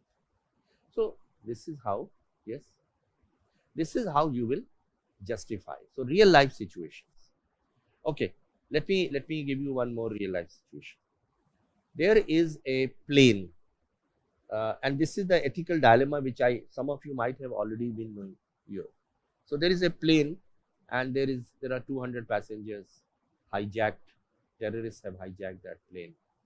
It has been moved towards a high-rise building. 50,000 people are there in that building. And this question is often asked. You are standing on the ground with a gun in your hand. You can bring down that plane. And if you bring down that plane, the plane will not strike that building and 50,000 people will be saved. So the question may be that what will you do? Whether you will bring down that plane and saving those 50,000 people, or you will not bring down that plane, because bringing down that plane would mean killing those 200 people. And killing is wrong, unethical. So they will like to know what option you will take. So now, and they will also ask you, give grounds for your answer. Is there any particular approach or theory you would like to support? Utility.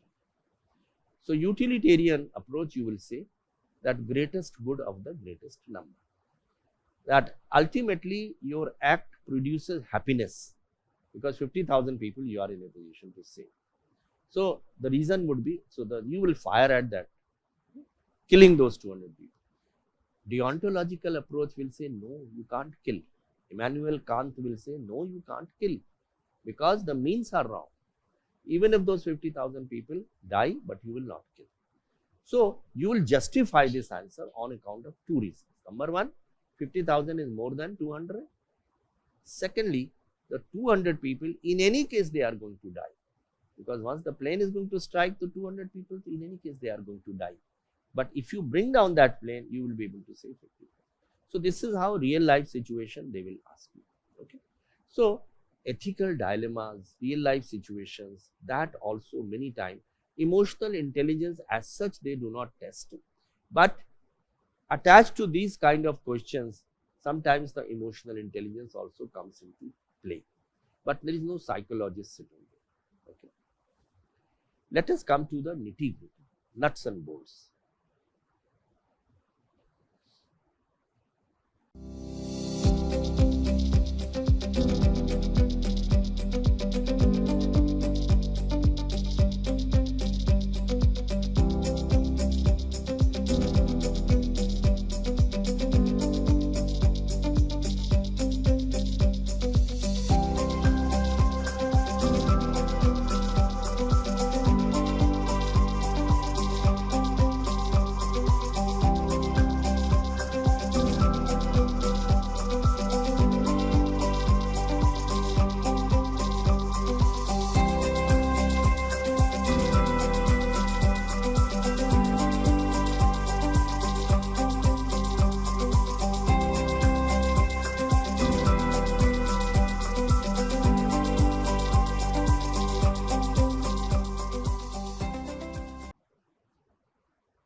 Have a look at it. Yeah.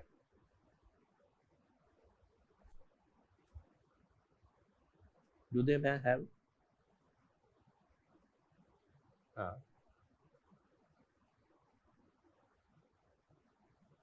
I have not understood. The नहीं नहीं नहीं, कभी नहीं, कभी नहीं. उनको ये भी नहीं पता कि आपने मेंस में क्या परफॉर्म किया है, कैसा परफॉर्म. उनको इतना ही पता है कि मेंस में आपने जो है क्या क्या सब्जेक्ट्स लिए थे ऑप्शनल के लिए, बस दैट्स ऑल, कुछ भी। No, not at all, they have no idea as to how many marks you got. उनको पिछले इंटरव्यू में भी नहीं मार्क्स पता होंगे। For example, you have appeared at the UPSC in an earlier interview also.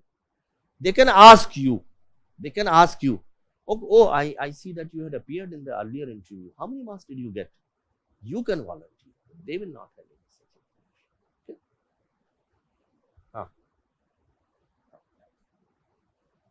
Okay? That is detailed application form.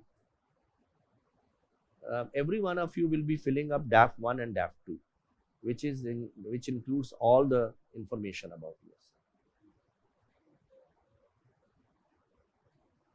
That is filled up before interview itself.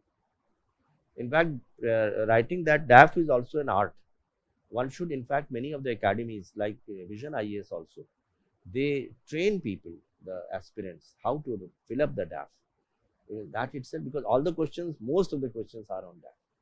So therefore, it should be filled up very intelligently. No, there is no such. And because 20 minutes is just, there are 5 members, each one of them just gets 2 to 3 questions to ask. So the total becomes 15 to 20 questions. That is not. Psychologist का रहेगा तो फिर और मोटा है, because there are different services which are there, and one educationist is generally there, vice chancellor.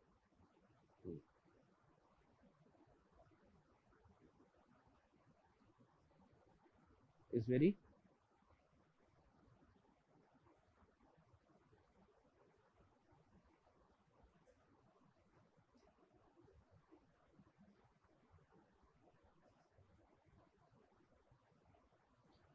who said that?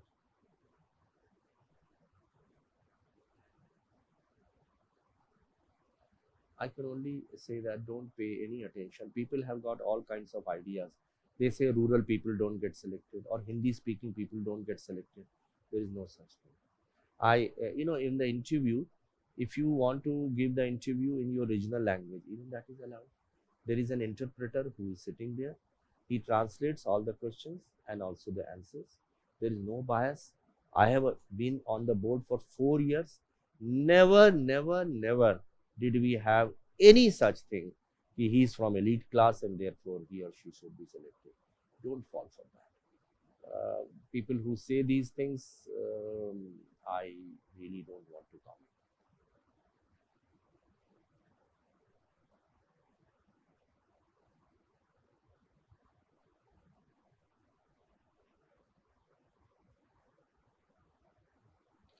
Okay, so let me again reiterate to you how the markings is done. First of all, the chairman, once the marks have been finalized, nobody can change it. As I told you, 5 or 6 candidates are interviewed in the forenoon, 5 or 6 in the afternoon. The awarding of marks is done by those people only, and the chairman never neglects the viewpoints of other members. They always fall in for consensus. So if a chairperson, the chairperson of that board, never do they try to browbeat the members. So the members are all drawn from different services. Nobody knows which board you will be allocated to. So nobody knows which candidates would be there. So it is totally matter of chance. And then the marks are allotted, as I told you, by consensus. Once the marks are finalized, then immediately they are signed and sealed. And it goes back. Nobody can change those marks. And within that room, nobody pays attention. In fact, it is, if that fellow is saying this thing, what proof has he got to say this? For example, do you think that 5 people from different services, they will conspire together and they will say, oh, he's from elite service, we should select that? Nobody can dare do that. Iski himmat hi nahi. It will create a very wrong signal. And they don't know each other. None of the members, they know each other. None of them. So someone will be from IAS from one batch, someone will be from IPS another batch, some different states, nobody knows each other. And everyone gives his own opinion. And there are people who come from different backgrounds. Some are from rural backgrounds, some are from Hindi speaking areas. They will never come in this. So have faith in that. Those people who try to give this kind of impression, I feel sorry for them. I mean, it's not. It is a very, very fair examination, very fair. And almost and don't think that too many diversion is there in terms of marks. My daughter appeared for the civil services. She was amongst the best. She got out of 250, she got 225 marks in an interview. I didn't speak to anyone. Nobody. And every time she got the same. She appeared 2-3 times. Every time she got the same marks. She got into IRS. She was happy with IRS, so she didn't go for Indian Administrative Service. But there was no such thing. I come from Kendriya Vidyalaya. I have done my All India Higher Secondary Examination from Central School. It is not an elite school, but I got some. If that kind of feeling in UPSC, never have this feeling. It is simply totally impartial. There are so many checks and balances that you cannot expect this kind of favoritism. I'm not saying in respect of State Public Service Commission. There you may probably, though some of them still are very, very honest. But then in UPSC, no.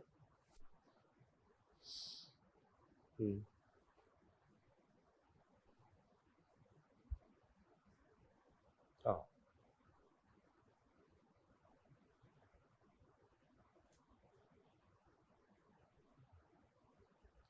Actually, what happens is marks are awarded on the basis of questions which are asked at that point of time. Maybe a candidate has done very well at that point of time. He or she will get a good marks. Many times it happens that it is your luck also. You may be a brilliant candidate, but in the interview, the questions which are asked, you are not in a position to answer. So you don't get good marks. Supposing you may be an average candidate, but you get very easy questions, so you are in a position to answer. So the entire system suffers from its own infirmities. 20 minutes, you really can't judge a person, isn't it? So that kind of bias may be there. But it is not really a bias. It is a matter of luck. So she got 184 marks. But that was not because, I mean, she might have performed very well. In fact, she appeared in the mock interview which I was presiding. So she did. So it is not that. It depends upon the performance at that point of time in those 20 minutes. So इसलिए experience definitely helps. If you prepare too many questions, you will be in a position to answer them quite well. And one more thing. So this thing. Let us now go to this thing. Some nitty-gritty. Interview duration 20 minutes. Test of knowledge, skills and attitudes. But more of skills and more of attitude. Knowledge is not so. Knowledge you have already been tested in the mains. Knowledge they can ask you about current affairs generally and sometimes the subject which you have taken in your graduation. But more of skills and more of attitudes. So they will pose you real life questions and they will like to know your opinion and about a particular thing which is happening. Russia-Ukraine war, what is your view about it? And if you have, for example, you have stayed in Gaya, so they will say that, what is your opinion about Buddhism and so on. So it's more of a questions which are, they will not ask you that who is the Prime Minister of the country or who is the President of the, they will never ask you this. They are not the questions which are asked in MGB. It's more of an analytical type of questions which they ask, okay, where you may have to do some thinking and come out with an answer, okay. Yeah.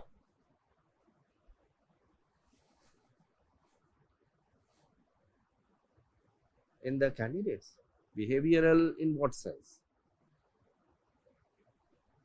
after joining service. Yes, definitely. Because you get to occupy the one of the best services in the country, and definitely the peer always has an effect. So you get to interact with the brilliant minds of the country at the Lal Bahadur Shastri National Academy. You get to get so many things. Your behavior really changes, your knowledge changes, your skills improved. So therefore, let me since you have raised that question, once you get selected, you will get an appointment letter from the Department of Personnel and Training. You will be asked to report at the Lal Bahadur Shastri National Academy of Administration. All the services,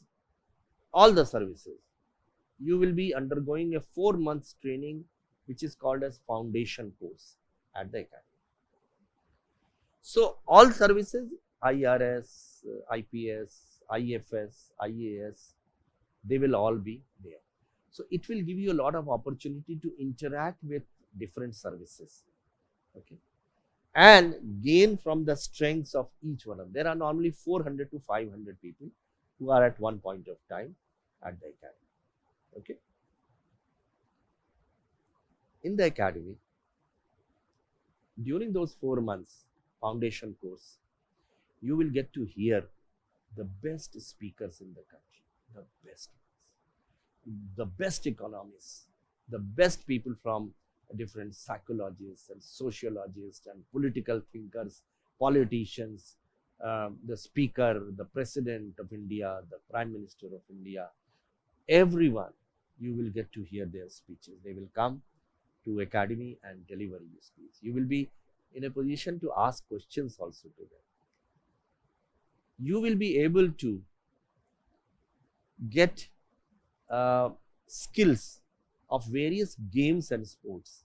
So you will be able to play lawn tennis and table tennis and billiards, yoga and PT, and you name the game, it is there. Badminton, every game is there. You will at that period you can pick up, hone your skills about it also. Then there will be a number of clubs. So film club and literary club and yoga club, and you will be taking part in those clubs. You will also stand for election to the office bearers. There will be a mess of there will be a mess committee. You will be so you will be getting yourself elected in those committees. You will be running those clubs. And nowadays, recently I went to the academy, and now they have introduced a lot of technology and automation in the academy. Beautiful library. It's out of, you can't even imagine the kind of infrastructure which has been created. And one more thing you will be able to learn there is horse riding. So horse riding is something which you should definitely learn there. There will be about 100 horses there, and you will be able to learn how to trot, how to gallop, how to canter. Those kind of things you will not have anywhere else. So then you will be able, they will take you for Bharat Darshan. So Bharat Darshan means you will be able to go to different parts of the country, see the important places there, the historical places, meet the governor of that state, meet the chief minister of that state, see the assembly, and so on. So all the important things. And in our days we used to travel by train because air was not. Now everything is, you will be most comfortable stay you will be getting in rest houses, hotels, and so on.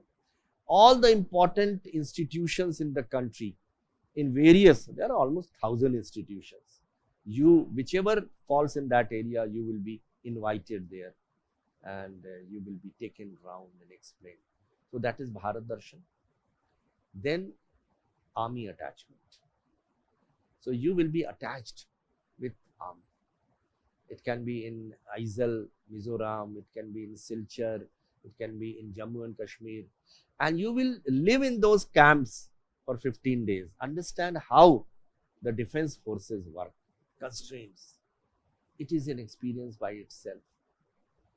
Then you'll be going for trekking. So trekking to mountains. So different treks are there, organized there. You will be going and spending about a, and then there is a village visit. You will be going and staying in a village. And you know what happens? There is always an interaction between inter-service. So in every group, there will be few from IAS, few from IPS, few from IRS, different services. That will be a kind of an opportunity to interact with different services. Camaraderie will be there. You see, group leader will be there. You will be get to screen the best films, award-winning films there. You will be able to organize cultural activities. Okay. So, plethora of activities are there in the academy. 4 months foundation course, then you go back to your respective academies.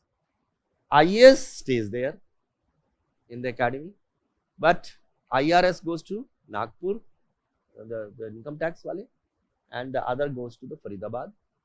Indian Foreign Service goes to Ghaziabad. Indian Police Service goes to Hyderabad. So different services, they go for their professional courses there. Spend about 8 months, 10 months there. Then they get to go for district training. So field training it is called. So you go and spend 1 year in the field. Both these things, 2 years, you complete 2 years. That is the probation period. One must be very careful during probation period, because your services can be dispensed with without assigning any reasons during probation period. This is what happened in the case of Pooja. She was in probation. I don't know what happened. Why she, as a probationer, one should be extremely humble. It is the time and place to learn new things and not to take these kind of airs. Well, I will not like to comment on that, but I am only trying to say that your first 2-3 years, the impression that you make in the minds of the seniors, that will stay throughout your life. So therefore, I always like to say that first 5 years of service, you are either made or marred. या तो आप बन जाएंगे कुछ या बिगड़ जाएंगे. So that is the panorama, and then you get attached to Delhi. And Delhi, you go to see the parliament proceedings, you meet the speaker, the president of India, the prime minister of India. You go to, you are posted as under secretary for a few months in the secretariat to understand the secretariat functioning and so on. So this is this. Let us come back to the interview now.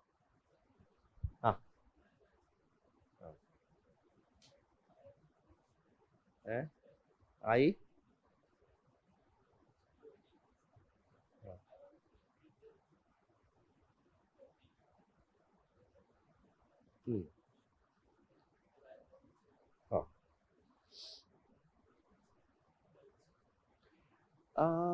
you see, ultimately it depends on the quality of the school. If the government school is good, you should transcend it to government school. But supposing you find that the government school lacks amenities, then naturally you will send it to the private school. So that's not it. There is no such thing. There is no such binding. If the government school is good, definitely you should send it.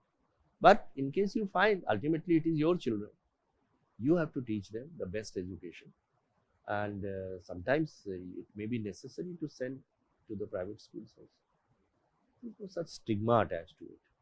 People, if they say, because ultimately if the facilities are lacking, if the teachers are not there, then which happens in government schools, you will send your children to the best schools. That's it. You don't agree to that?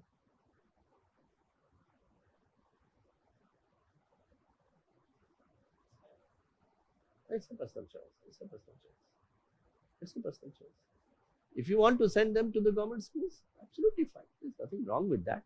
But my only view is that you have to look at the quality of education rather than government or private. Don't distinguish between the two. Why? Why the private institutions are doing so well? They are doing very well. Private companies are doing very well. PSUs are not performing. Why is it that Indigo is performing so well? Air India was not performing. So, it's not that being government, everything is hunky-dory. It is not so. The sector performs quite well. You have to choose between them. Why? Why should one question? There is no such thing that the government servant should send their children only to the government schools. There is no such thing. You may send them, you may not send them. It's a personal choice. If I find, for example, supposing I get posted in one district where I find that the government school is functioning very well, very good teachers are there, I'll send them there. I get transferred after 3 years to another place where I find there is no government school or the government school is not functioning well, I'll send to the private school. Right? It's like that. Right. So, it's a test of knowledge, skills and attitudes. Answer should be rational, ethical and secular. Communication, while you are sitting there in front of the board, then the person who is asking the question, you should keep your eye contact with that person. Should not keep your eyes down or down. You must have eyes contact with that person. But having said that, you should then move your eyes also to the entire board, so that everyone feels that yes, you are caring for him or her also. Everyone feels a part of the entire thing. Supposing you are only answering the question, having an eye contact, the other will feel neglected. And your aim is to keep everyone happy. So why? So therefore, while answering a question which you have raised, I will then quickly flip my eyes from left to right and right to left while answering the question, so that everyone feels it. That is called as eye contact scan, no gesture. Private sector, there is a habit in corporate world using hands, or even in presentation, I'm using hands, but in an interview you will not use hands. If your chair has arm rest, keep your arms on the armrest. If it does not have arms, keep it on your thighs. But you will not nachaw your hands, explaining that it's a very serious business. You are not supposed to make gestures. You will only have eye contact, movement, that's about it. Facial expression, yes, you can show. That's about it. Rest of the body will remain immobile. Okay. Answer should be succinct. Succinct means to the point. Voice should be loud but soft. It should not be shrill, but it should be loud enough to reach the board members. Board members को ये ना कहना पड़े कि would you be slightly louder? We have not understood you. Particularly, it happens if there is a mask. COVID-19 में जो interviews थे उसमें mask था.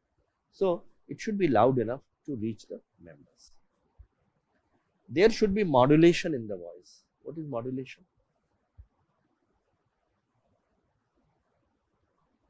It should keep on varying.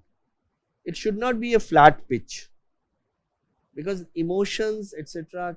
can come only by modulations. So their intonation, modulating your voice, so that the feelings, emotions can be adequately displayed by your modulation. Feelings of emotions of joy, pleasure, wonder, these are all displayed. Don't bluff. Be honest. If you don't know the answer, don't. Sorry, sir, I don't know the answer. Take a glass of water before interview. So in the waiting room where you will be sitting, there will be water facility. Take a glass of water before entering. That will keep your throat wet.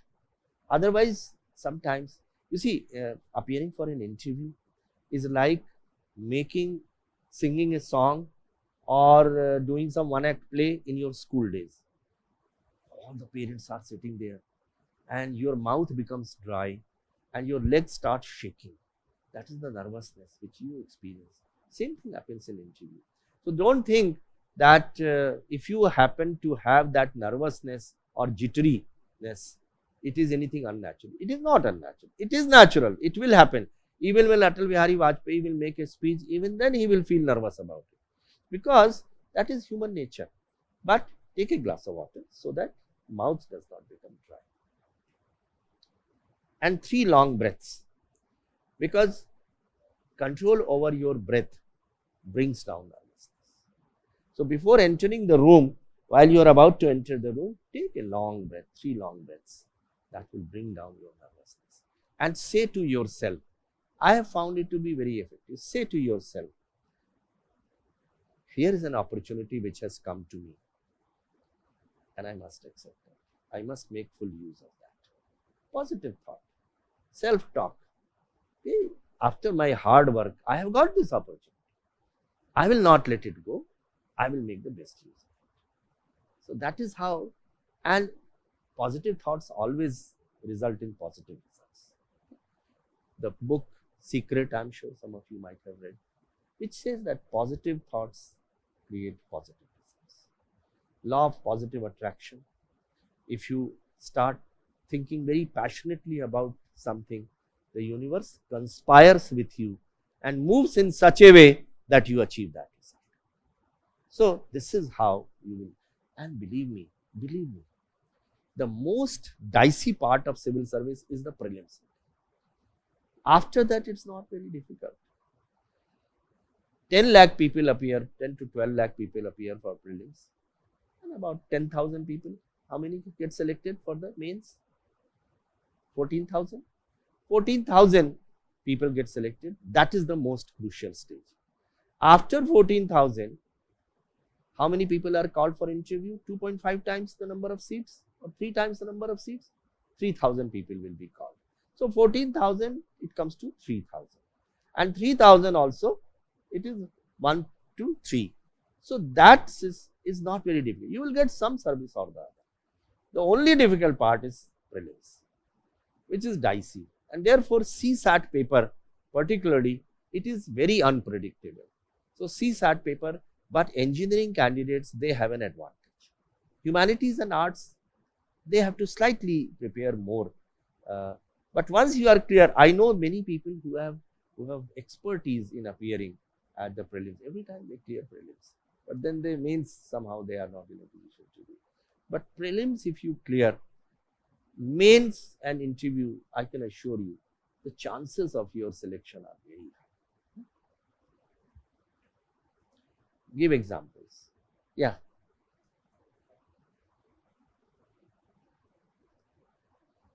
Difference.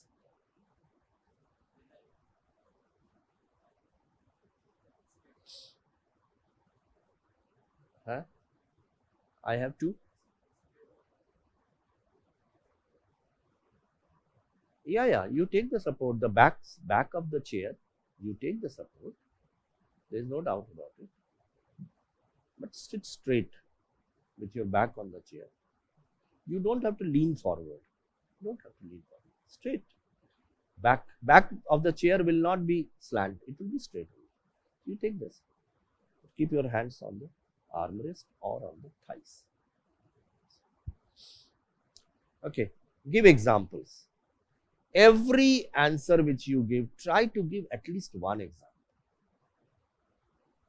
If it is about women empowerment, if it is about any particular thing, supposing he asks about integrity, give an example, accountability, transparency, give an example. You can give non-violence example of Mahatma Gandhi, and social justice at B.R. Ambedkar, integrity, TN session. Give some example. Example can be your own example also. Honesty. I was in student days. I had gone to cafeteria. I took 2 idlis there. Okay, and I paid 100 rupees note. He returned me 80 rupees, but actual cost was 40 rupees. So he returned me more. When I came back home, to my hostel, I noticed that he had given me more. So I went back to him and I returned that. That's an example of honesty. So real life example can also be given. You can also give examples from different epics like Mahabharata or Ramayana, or from Bible, or from Quran, or from Hitopadesh, or from Panchatantra. You can give all examples in support of, give examples, okay? Examples in support of your answers. Prioritize your answer. Prioritize answer is necessary because you must complete your answer in 30 seconds. So supposing they ask you this question, that what steps will you take as a collector to empower women in your district? Now there can be many answers to that. I will see to it that education is provided. I will take care of their health. I will take care that they get equal amount of payment as the men folk. I will see to it that their safety things are taken care of, and so on. There can be many answers to that. But the most important part should come first. That is prioritizing. Okay. So while you give answers, prioritize if your answers, then your answer will be over in that time. Otherwise, what will happen? The examiner will wait for you to come out with the real part of the answer, which you have not said. So you are beating about the bush. You are talking about the most unimportant part of the answer, leaving aside the important part. So then prioritizing is very necessary. Okay. So can you give me some question where prioritizing is very necessary? Give me any question where there can be more than one ways, more than one answers, different ways. Any particular issue, tell me. Floods, yeah, why not? So they will ask you that how will you tackle floods as collector? So number one is you have to save the lives of the people. So you will say, I will arrange boats, I will send my machinery, police force, army, air force, and bring those people to a safe place. That is the most important part. Then I will take care about their, what else?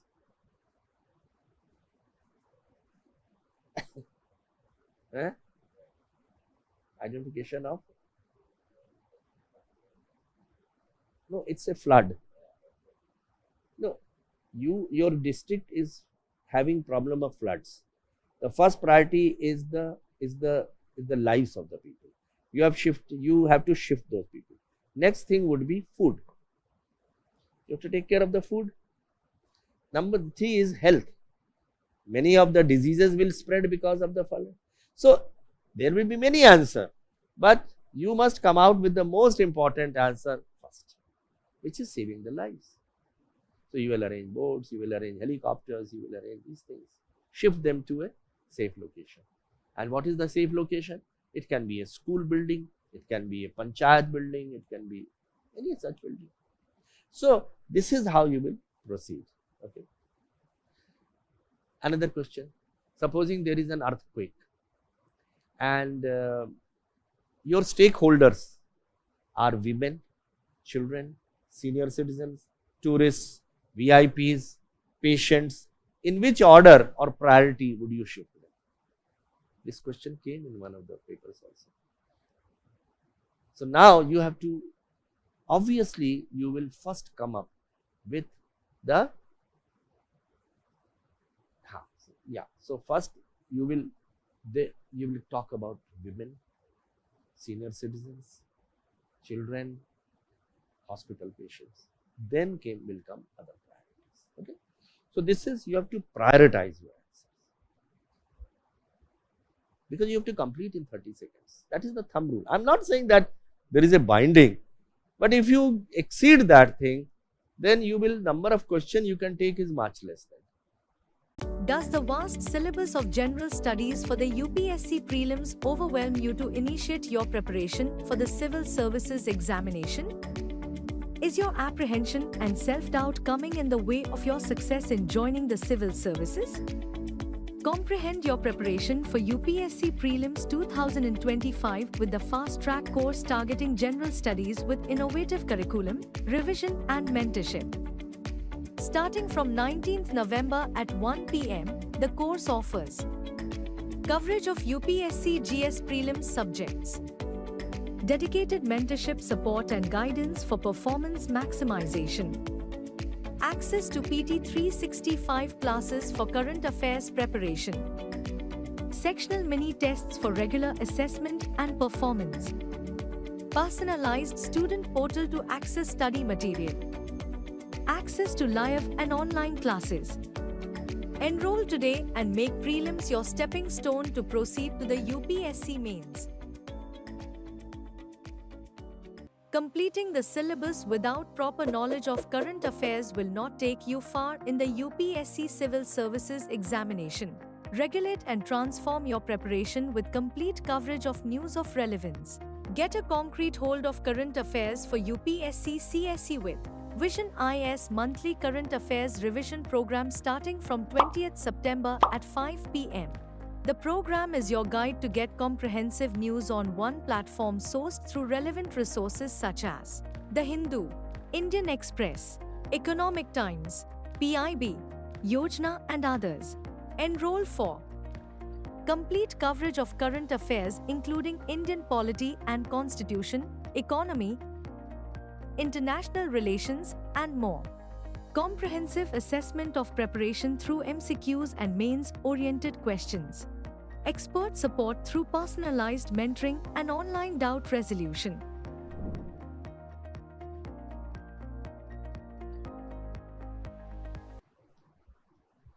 Prepare general knowledge. So read 2 newspapers as I said, Hindu and Indian Express. Prepare general knowledge, particularly current affairs. Last 2 years at least. Read newspapers of that day on which interview is going to be held. Hobbies, graduation subject, place of residence, state.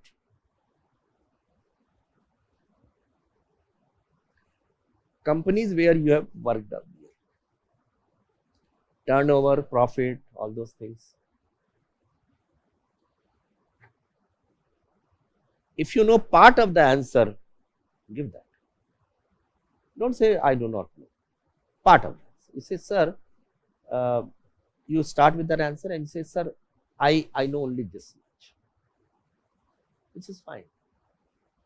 Rather than bluffing or trying to guess that answer which you do not know. Because then he will catch you.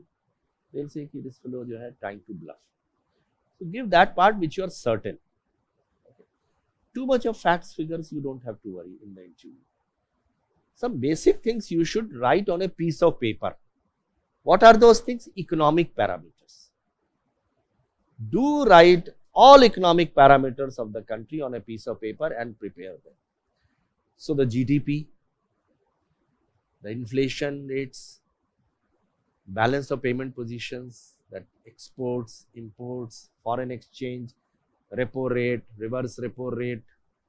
So these are some economic parameters. In fact, go through the report, economic survey, which is presented one day before the budget, and go through the important parameters so that you are aware about the economy.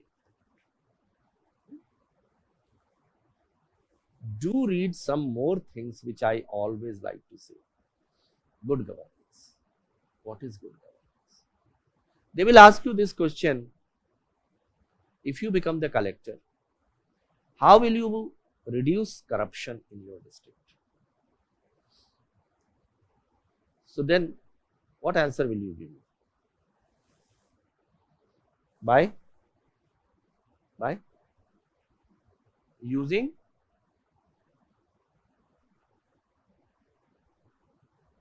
values.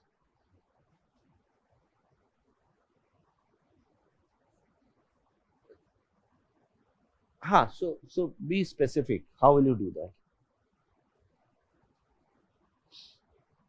Look at the 8 pillars of good governance. What are the 8 pillars of good governance?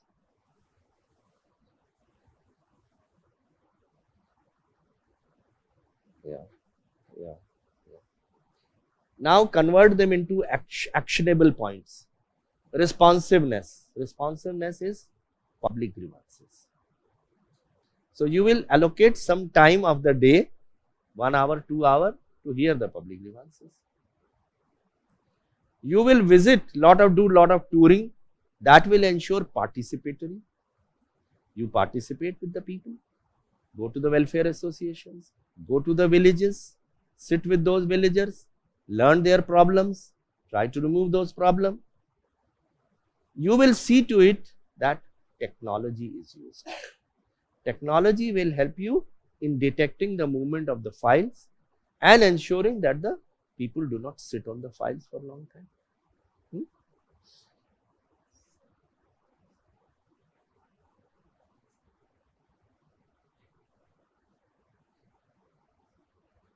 You go to the police, ask the police authorities to provide you escort. Police escort.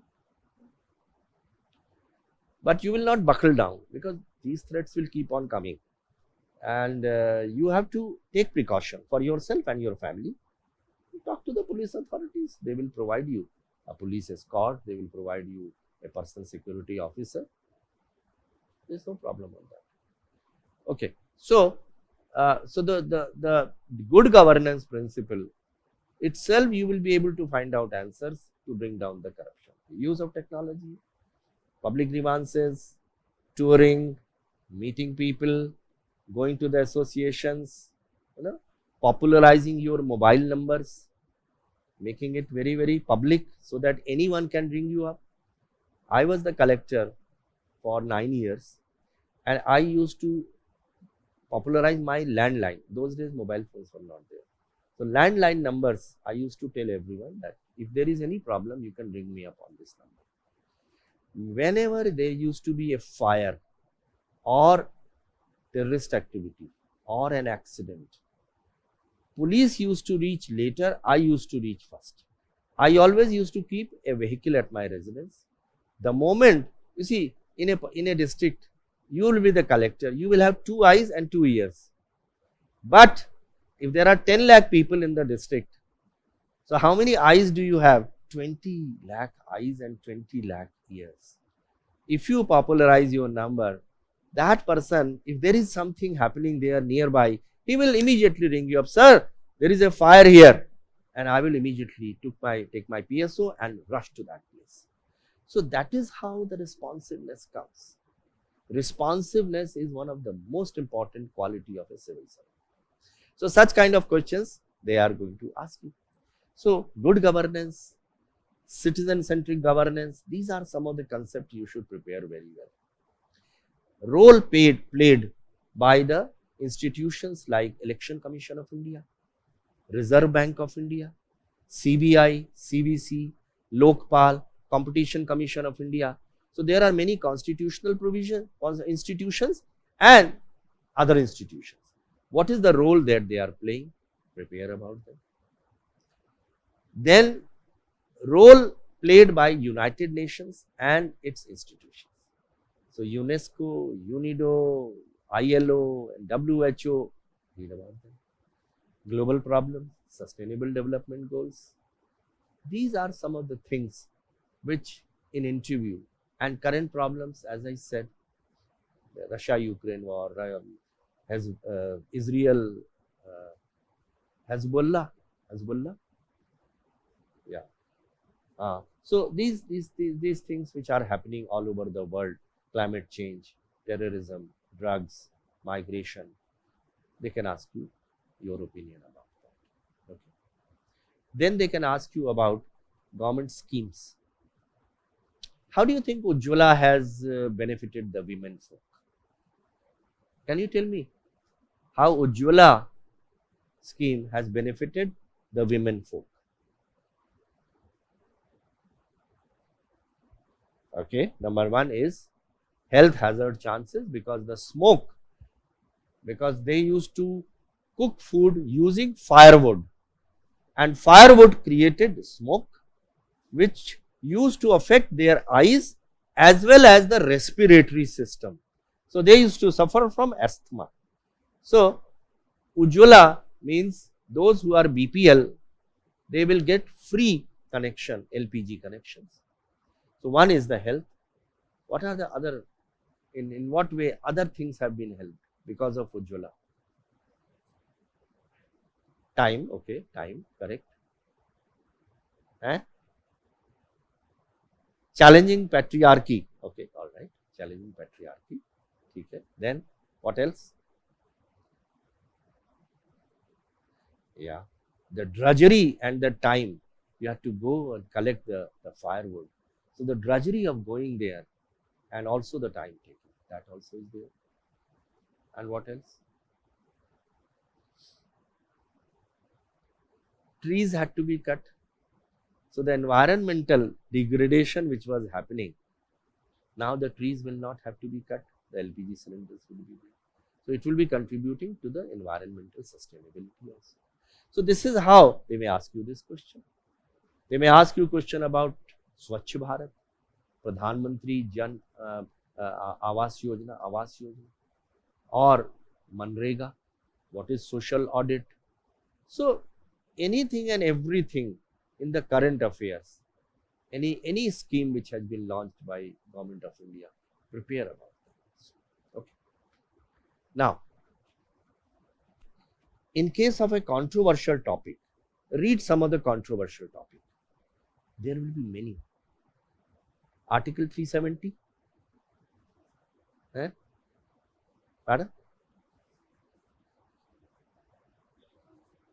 Uniform Civil Code, which has been implemented in Uttarakhand. Then AFSPA, okay, AFSPA, yes. Read, the others are also there. Citizenship, register, demonetization, same-sex marriage, live-in relationships, selection of judges. So these are controversial questions where you have to give a very balanced answer, because you do not know those people who are sitting there, someone may be subscribing to some viewpoint. So what you will do is, you will give the pros and cons or the different schools of thought. So you will say one school of thought says this, one other school of thought says this, or these are the pros, these are the cons, so that they can visualize that you are rational. You can see the other side also. So same-sex marriage, you will say these are the positives, these are the negatives. Live-in relationship, these are the positives, these are the negatives. And then if they ask you about a particular thing, what is your view? After you have given both pros and cons, what is your view about it? Then if there is a court order, lean on the shoulders of the court. If Supreme Court has given a judgment, you say, well, Supreme Court has already dwelled on that, it has already given. For example, Sabrimala, court has given a judgment. Demonetization, court has given a judgment. Article 370, court has given a judgment. So you can say that the court has already examined the issue at great length. Supposing there is no court judgment and they say, what's your view? Then follow the viewpoint of the government. Do not go against the government of India. For example, reservation. It's a very sensitive topic. But you will follow the government of India's viewpoint. Say that the framers of the constitution, our visionary leaders at that point of time, we got independence, they realized that fruits of the society are not reaching some of the disadvantaged sections of the society. And therefore, they decided to introduce the element of reservation for a period of 10 years. But then it was felt that it must be continued. But you say then, but over a period of time, some fine tuning has become necessary as period goes on. You will not criticize reservation. You will follow the Government of India policy. You say that yes, there is always scope for improving this. The creamy layer should be taken out, and recently this Supreme Court also talked about the creamy layer. So you say that with the passage of time, as social justice is being delivered to those disadvantaged sections, but we must keep in mind that it should not only be limited to a few families, it should percolate down to the people down. So you will remain rational, but you will not critical. Don't be critical about it. So this is how reservation, corruption, don't say that, oh, the politicians are responsible for this. It starts at the election time. The businessmen, the big companies, they give donation, electoral bonds, all these things. So you will say corruption is everywhere, but effort should be made to bring down the corruption. There are two types of corruption. One is a retail corruption, the other is a wholesale corruption. So retail corruption happens at a very low level, like a police constable taking money or patwari taking money. There is another collusive corruption which takes place. Both the parties are agreeable to taking money, which is a more dangerous type, and so on. So this is how you will say. Love jihad. You are aware about love jihad? So love jihad is a controversial topic. Hijab is a controversial topic. Demonetization, same-sex marriage, surgical strikes, Article 370, citizenship register. So whenever such questions are asked, give a balanced answer. If there is a court order, lean on the court order. Don't take risk in the interview. Field as many questions as possible. That is why I said 30-second rule. Last question is very important. Try to give a good answer. If they ask you to volunteer subject of interest, that which subject you are interested, be very careful in answering. Glass of water and a pen paper will be there in front of you. You will be facing the interview board. There will always be a glass of water and a paper and pencil. Use that. How do you want to use that? Supposing you want to crystallize your thoughts. So you can say, sir, can I use the pencil and paper? Yeah, go ahead. You write down your things and then form a suitable answer and come on. That will give you some time also to think. Okay. So supposing you are nervous, may I have a glass of water? Yes, sure. Have a glass of water. So these are the techniques. Whenever, do not wear any rings at the time of interview. 20 minutes, take out any rings or any religious symbol which you are having. Leave them outside. You can wear them again, which shows superstitions. Practice communication skill. Speak before a mirror. If you speak before a mirror, practice that. Record it on your mobile. Ask one of your friends or sister or brother to observe you, how you speak, your lip movement, your eye movement, your facial movement, body language, so that you can make necessary improvements in that. You can replay that, whatever you have recorded, and then see what improvements you can make. Okay. Yeah. Which one? Avoid rings, etc. That means anything which shows that you are superstitious. For example, rings. For example, I am wearing the rings right now. Okay. But one is not expected to wear these rings at the time of interview, because that will give an impression that you believe in superstitions. Or any chain, you see, or any kundals, or tilak. They may be very important from your point of view, but not at the interview.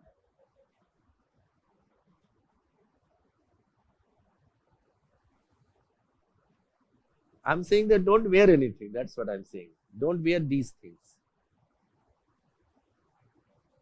Oh, watch this. Watch. There is no problem. Watch. There is no problem. And coming to beard. Now, beard is generally discouraged.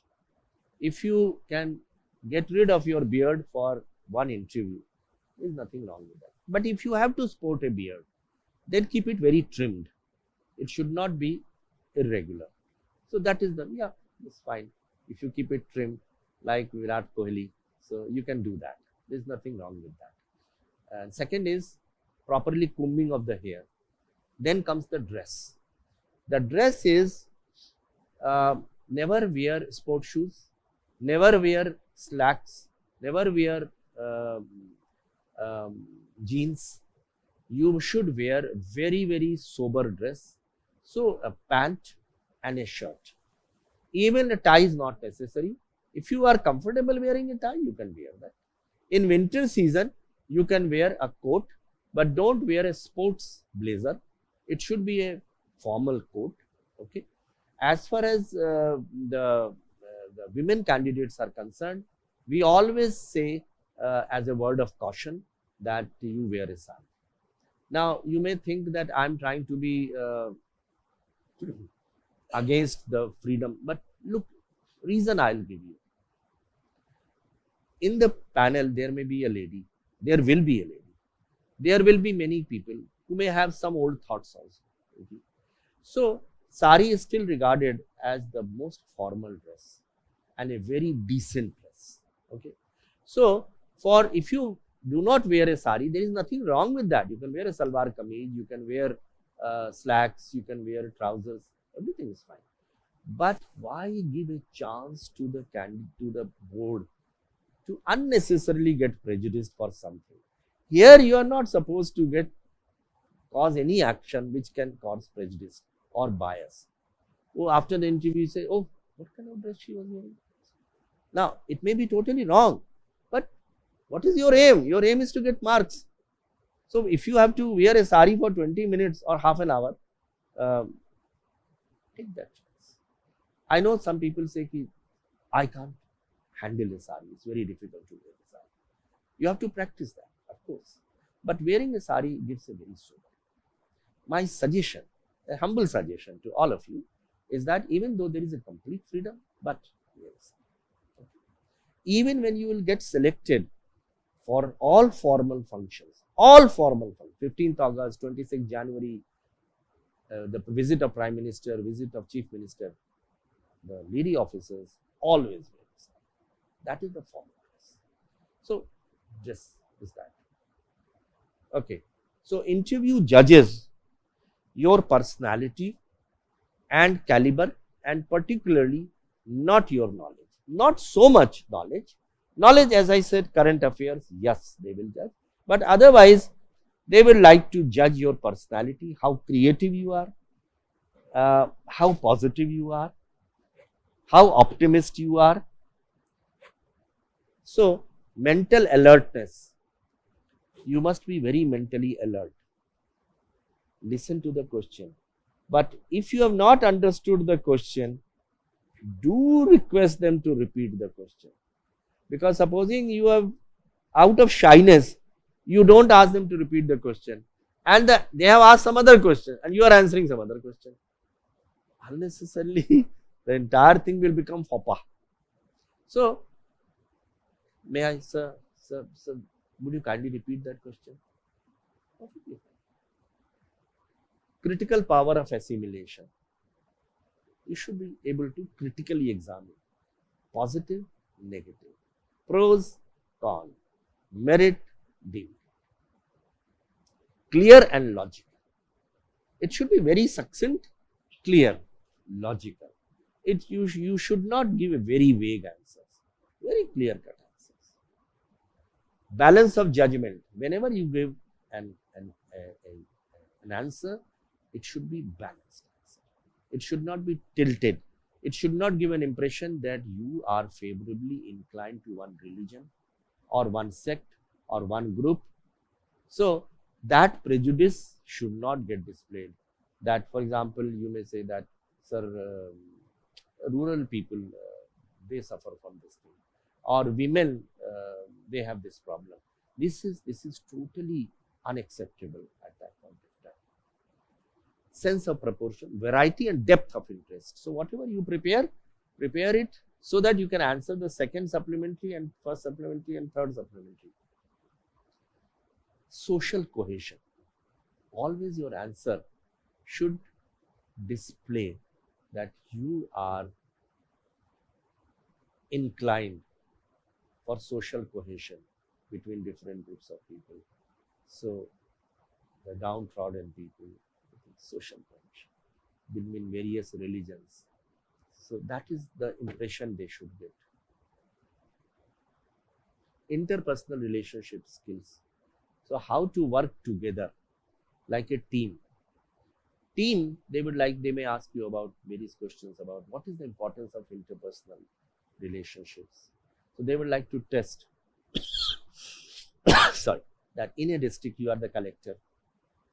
You have got different officers who are working under you. How will you take the best out of them? There will be Tehsildar, there will be VDO, there will be other officers. So interpersonal skills. Team is an acronym. What is the full form? TEAM. Team is an acronym. Yeah.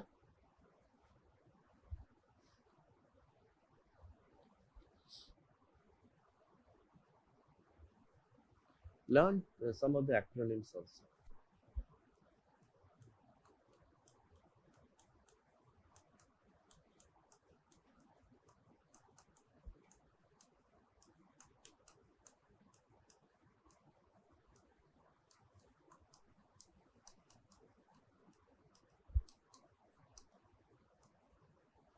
Together everyone achieves more.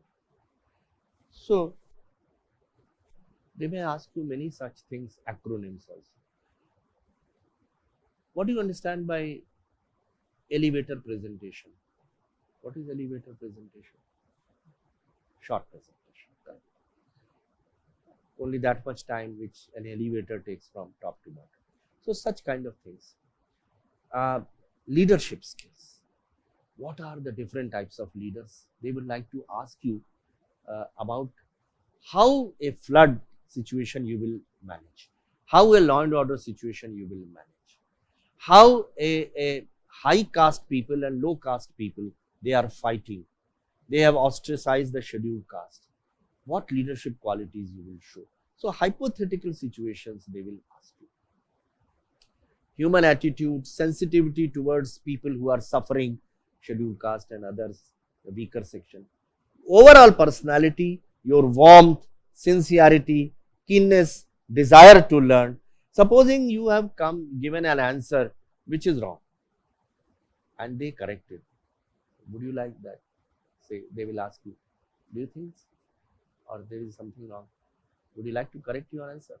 If you genuinely feel yes, you have done wrong, accept that mistake. There is nothing wrong with that. But sometimes they try to trip you over also. So then, if you are right, then stick to that. Don't waver, because you have to be very, very clear in what you are saying. You have to stick to your aptitude, attitude, etc. These are things they would like to know. What is your special aptitude and so on. Ability of verbal and non-verbal communication. So your body language, your verbal, that is why I said speak before a mirror. Use of good words. Practice some of the important words. There are about 100 terms in ethics paper.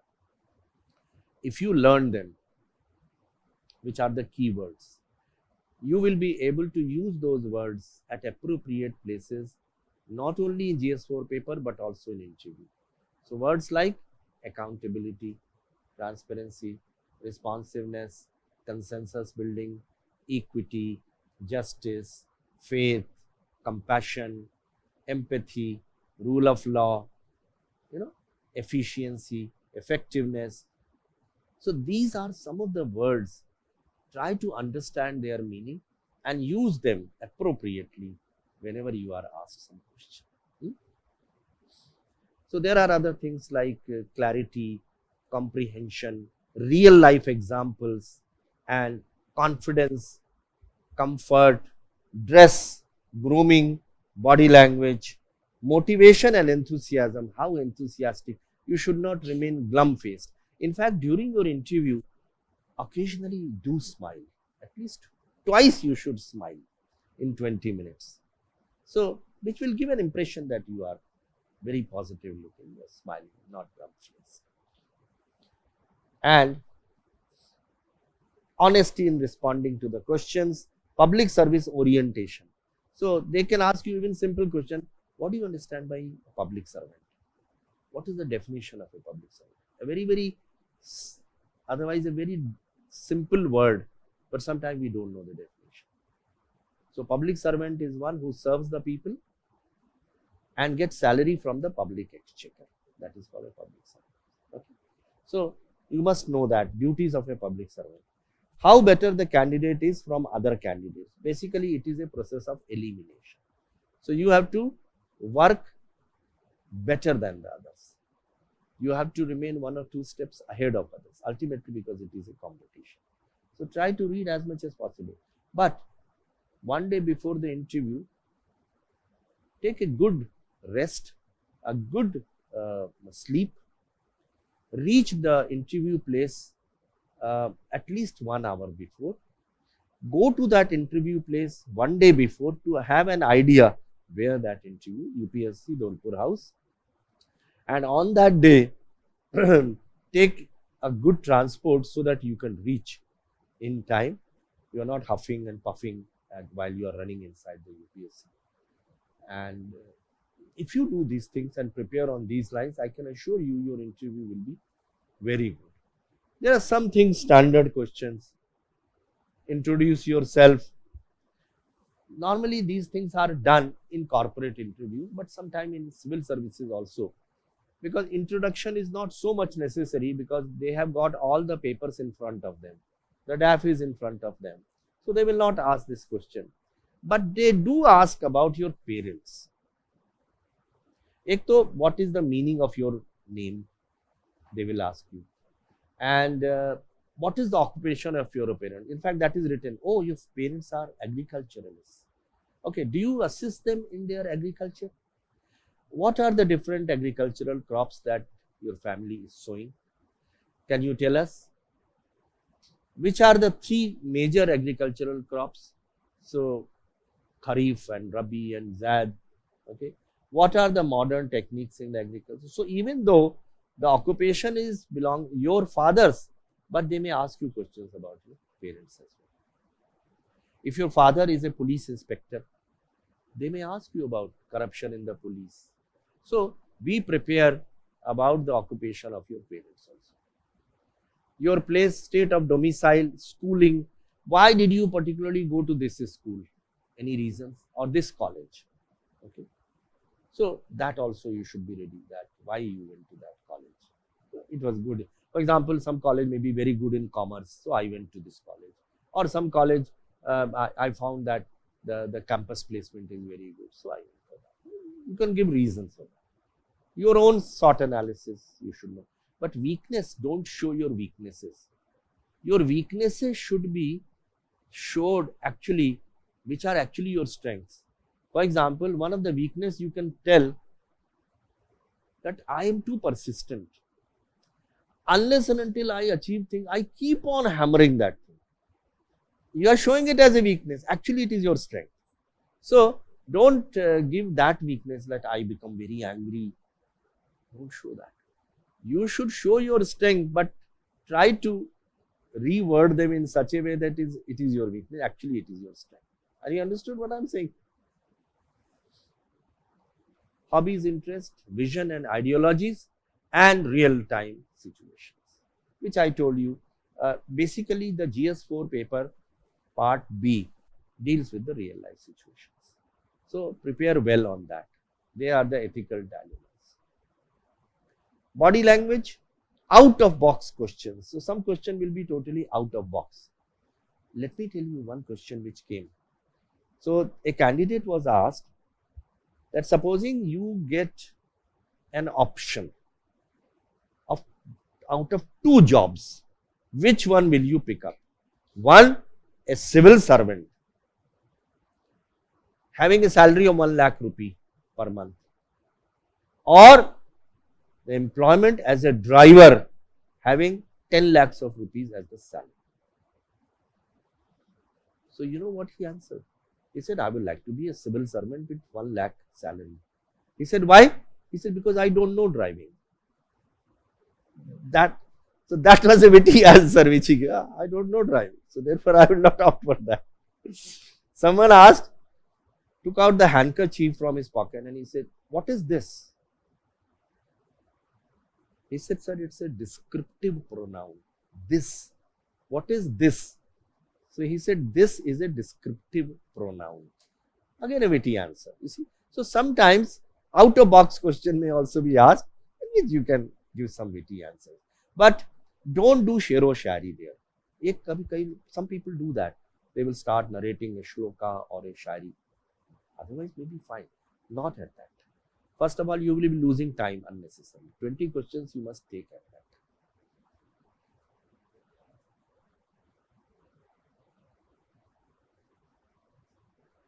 If you want to propose in the civil service interview, I have done. They will not ask any question, firstly political. They will not ask any question which is political. Or they will not ask any such light questions. Proposing a girl, I don't think they will do that. Maybe there are many things on the Google which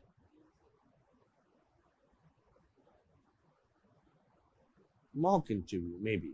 Mock interview, yes, because sometimes what happens is that those people who are sitting in the mock interview, they have never interviewed in UPSC. So they keep on asking such kind of questions which are not normally found. Okay. So personalize your answer rather than giving only bookish answers. So you should give something more than bookish answer. So try to develop the art of storytelling. Storytelling means that starting off. Storytelling means building up something. Story through an incident, through an anecdote, through something. Storytelling. You can say about Dronacharya and Kunti and Arjun, or Gandhiji and Swami Vivekanand, or Tenali Ram, or Akbar and Birbal, and you can talk about Upanishad, Yayati. So, just in support of that thing, some storytelling you can do. And prepare current affairs of the last 2 years that I have said. So remember, the interview is mainly a test of personality and not a test of the knowledge. So this thing I was telling you in the beginning itself, that all economic parameters, growth, outlook of the economy, growth of the economy, outlook of the economy, development, size, human development index. In fact, there are many indices. Corruption index is there, human development index is there. Go through Google and you will find out there are many indices. Try to find out what is the position of India in that. And try to find out the justification. Now, justification, you should always follow Government of India's viewpoint in that. Because supposing some index says that democracy in this country is going down. There was an index which came. So they will ask this question, oh, that index shows that democracy is going down. So they are, rather than agreeing to that, because those people who are sitting there, some of them may be very, very supportive of government. Most of them are. So give a viewpoint which is given as a statement by Government of India against that index which has come about, showing India in poor light. That is how you will do that. You will say, well, sir, I know that, sir, it has been given, but Government of India has already given a contradiction to that, that the sample size was too less or such and blah, blah, blah. So go through that. So indices are important. Okay, India's position. So dress we have talked about. Reach early. Appearing before the panel. Good morning, sir. Good morning, ma'am. Wishing them. Both at the time of entry, coming out. Body language. It should be positive.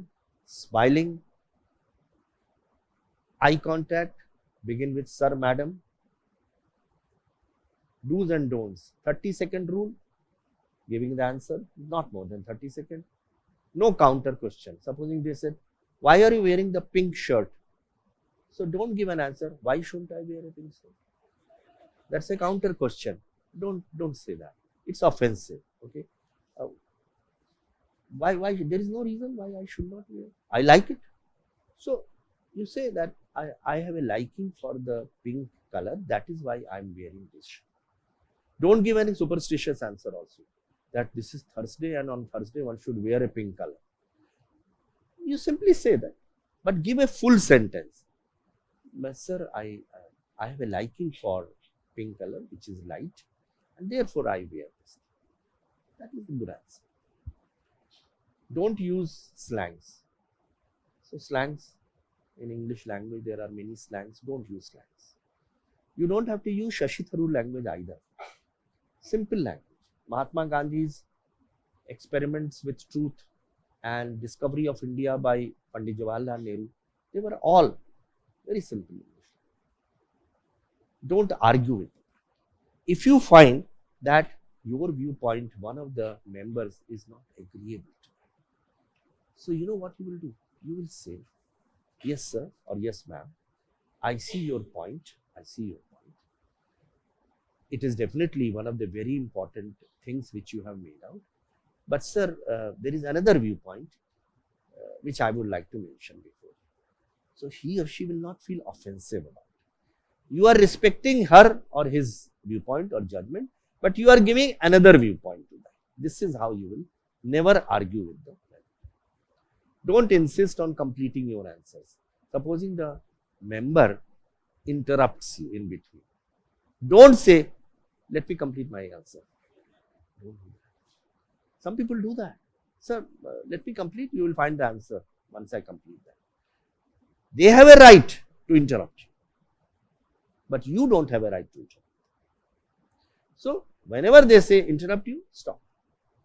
And then after they have spoken, then give up. And when you don't hear something properly, then you request.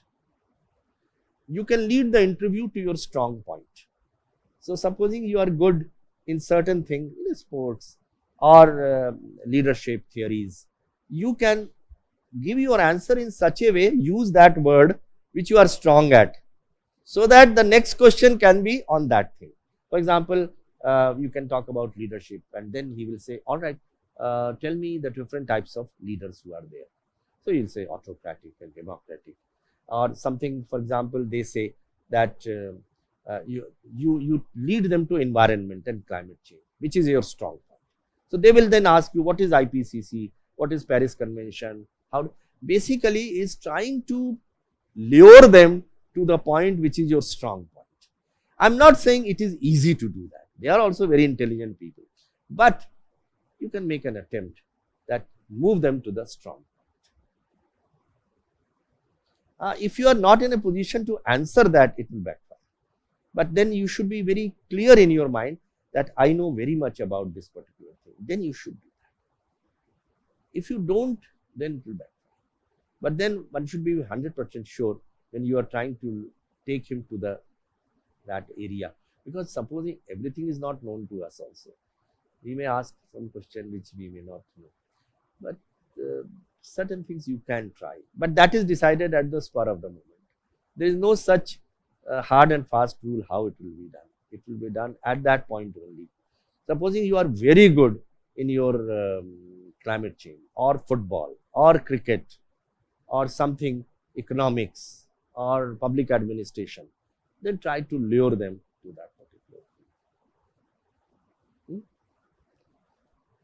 Ready wit, medium, English, Hindi, regional language, all are the same. Don't worry on that. Ready wit, the kind of answers which I gave you. What is this substantive descriptive pronoun? So sometimes ready wit answers. Read your biodata multiple times. DAF. Develop a positive attitude. Always remain very optimistic and very positive. Don't lie. Improve your communication skills, proving before a mirror. Don't stop reading newspapers. Prepare well on your hobbies. Know your district. Recheck your documents, the original documents, and be yourself. Yeah. Personal? What kind of personal?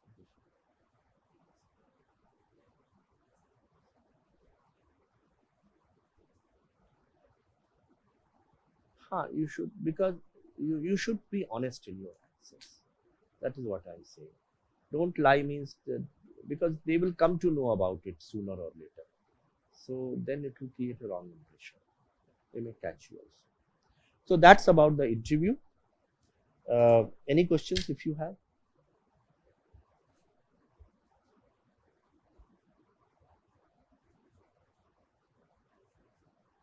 That sometimes they do ask you this question also. So why we should not select you? So you see, you frame it in your favor by saying that, sir, I think I have prepared very hard for this interview, and my mains have also been very good, and I do presume that I fulfills all the necessary qualities, and my interview, to my mind has gone reasonably well. But then the decision is, of course, in your hands. If I get selected, it will be I would be very happy about it. Otherwise, I will again prepare, or I will fall back upon plan B. So that is how you are leaving everything to them, sir. Ultimately, the decision is yours. But I have performed to my mind. I am done. Okay. Yes. English. I would suggest no. My suggestion to you would be that technical terms you can always use English. Supposing you have your medium of interview is Hindi, you can use English words which are technical words. But don't use this way that half of your medium is English and you are using half the sentence in Hindi and half in English. It will create a bad image. But go to the extent that using the technical words in English while you are speaking Hindi language, as you mentioned. Okay. If you are speaking English language, then my suggestion would be don't mix Hindi into that. That is.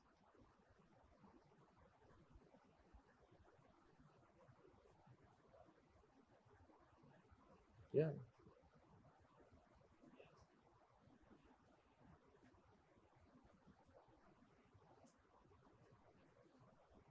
There is no, if they have asked that whether it is distant or not, otherwise don't mention.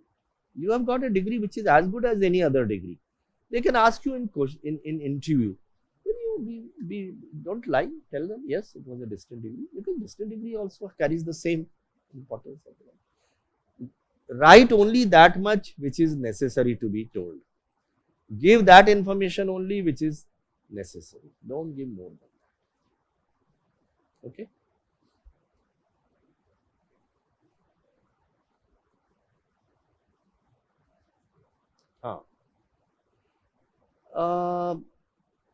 Don't ask any question. For example, someone will say, sir, how do you think I have fared?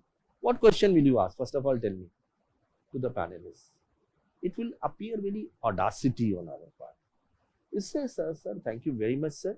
I have got a large number of questions on different topics, and I'm quite happy and satisfied about it. I'm very grateful to you.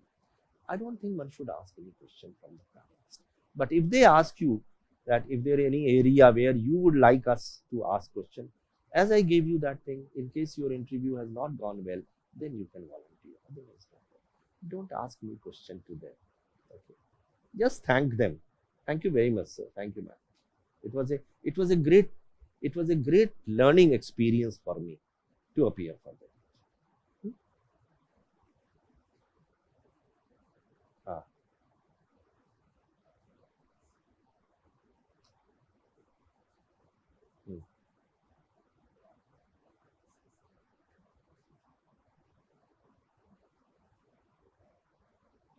So the way, supposing you are an IS officer and you want to work for the poor section, there are many departments which are typically, they are for the downtrodden, social welfare, scheduled caste corporation.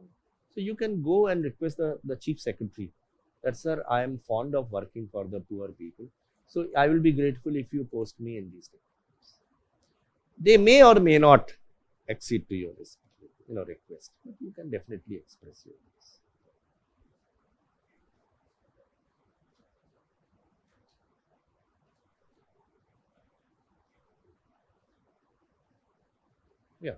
Sure.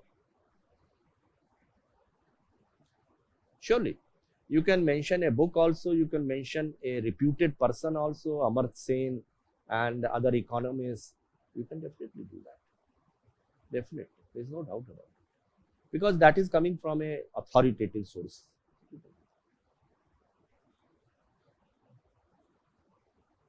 PSIR.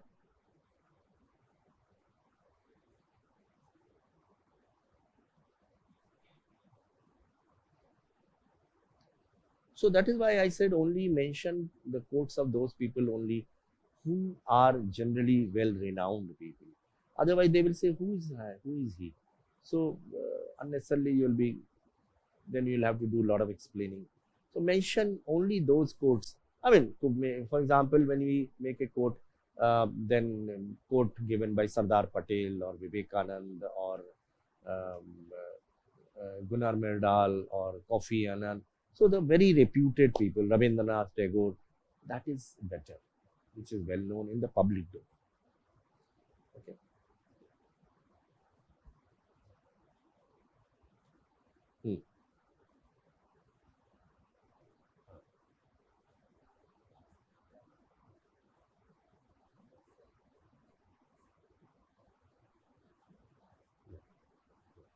Don't say that. How are you, sir? Thank you very much, sir. I'm fine, sir. Thank you very much, sir. That is more when you have to interact with same level people. They are not same level. So you just say, thank you very much, sir. I'm fine, sir. Don't say even, I'm good, sir. No, that is an American way of saying, I'm good. Fine is more, be very, very conservative in terms of your answers. Okay? Yeah.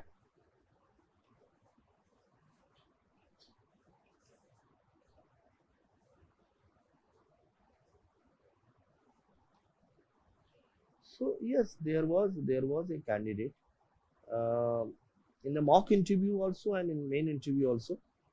In one main interview, there was a girl who answered so beautifully everything, and I remember the chairperson who was in that board, and after that he looked at us, and all of us will say, "Oh, she's superb." So, and every one of them said, "Yes, she's superb. She's the best of the lot." And we gave 74% or 73% to that. Every answer she was giving, such brilliant answers. So there are people sometimes, and sometimes it so happens that in a day, more than one person is outstanding. So it's so difficult now to decipher who is better, the earlier one or this one. Sometimes it happens. In mock interview, there was one girl who came, and very simple girl, and she was answering very precisely. She was working in DRDO, and she had taken a mathematics. So I was really amazed by the kind of answers. It was the third attempt she had, and I was surprised because I said the girl is otherwise brilliant, that she was not selected. So after the interview was over, I called her and I said that I would like to see you being selected. So work on these areas. I tried to advise her, and then some days passed by, and since we have a record of all the people who are interviewed, so I rang her up one day. Just I don't know, curiously I said, so how is everything? And she said, sir, I'm preparing. The interview is fixed for such and such. So I said, if you have any doubts, you can ask me. And I cleared those doubts.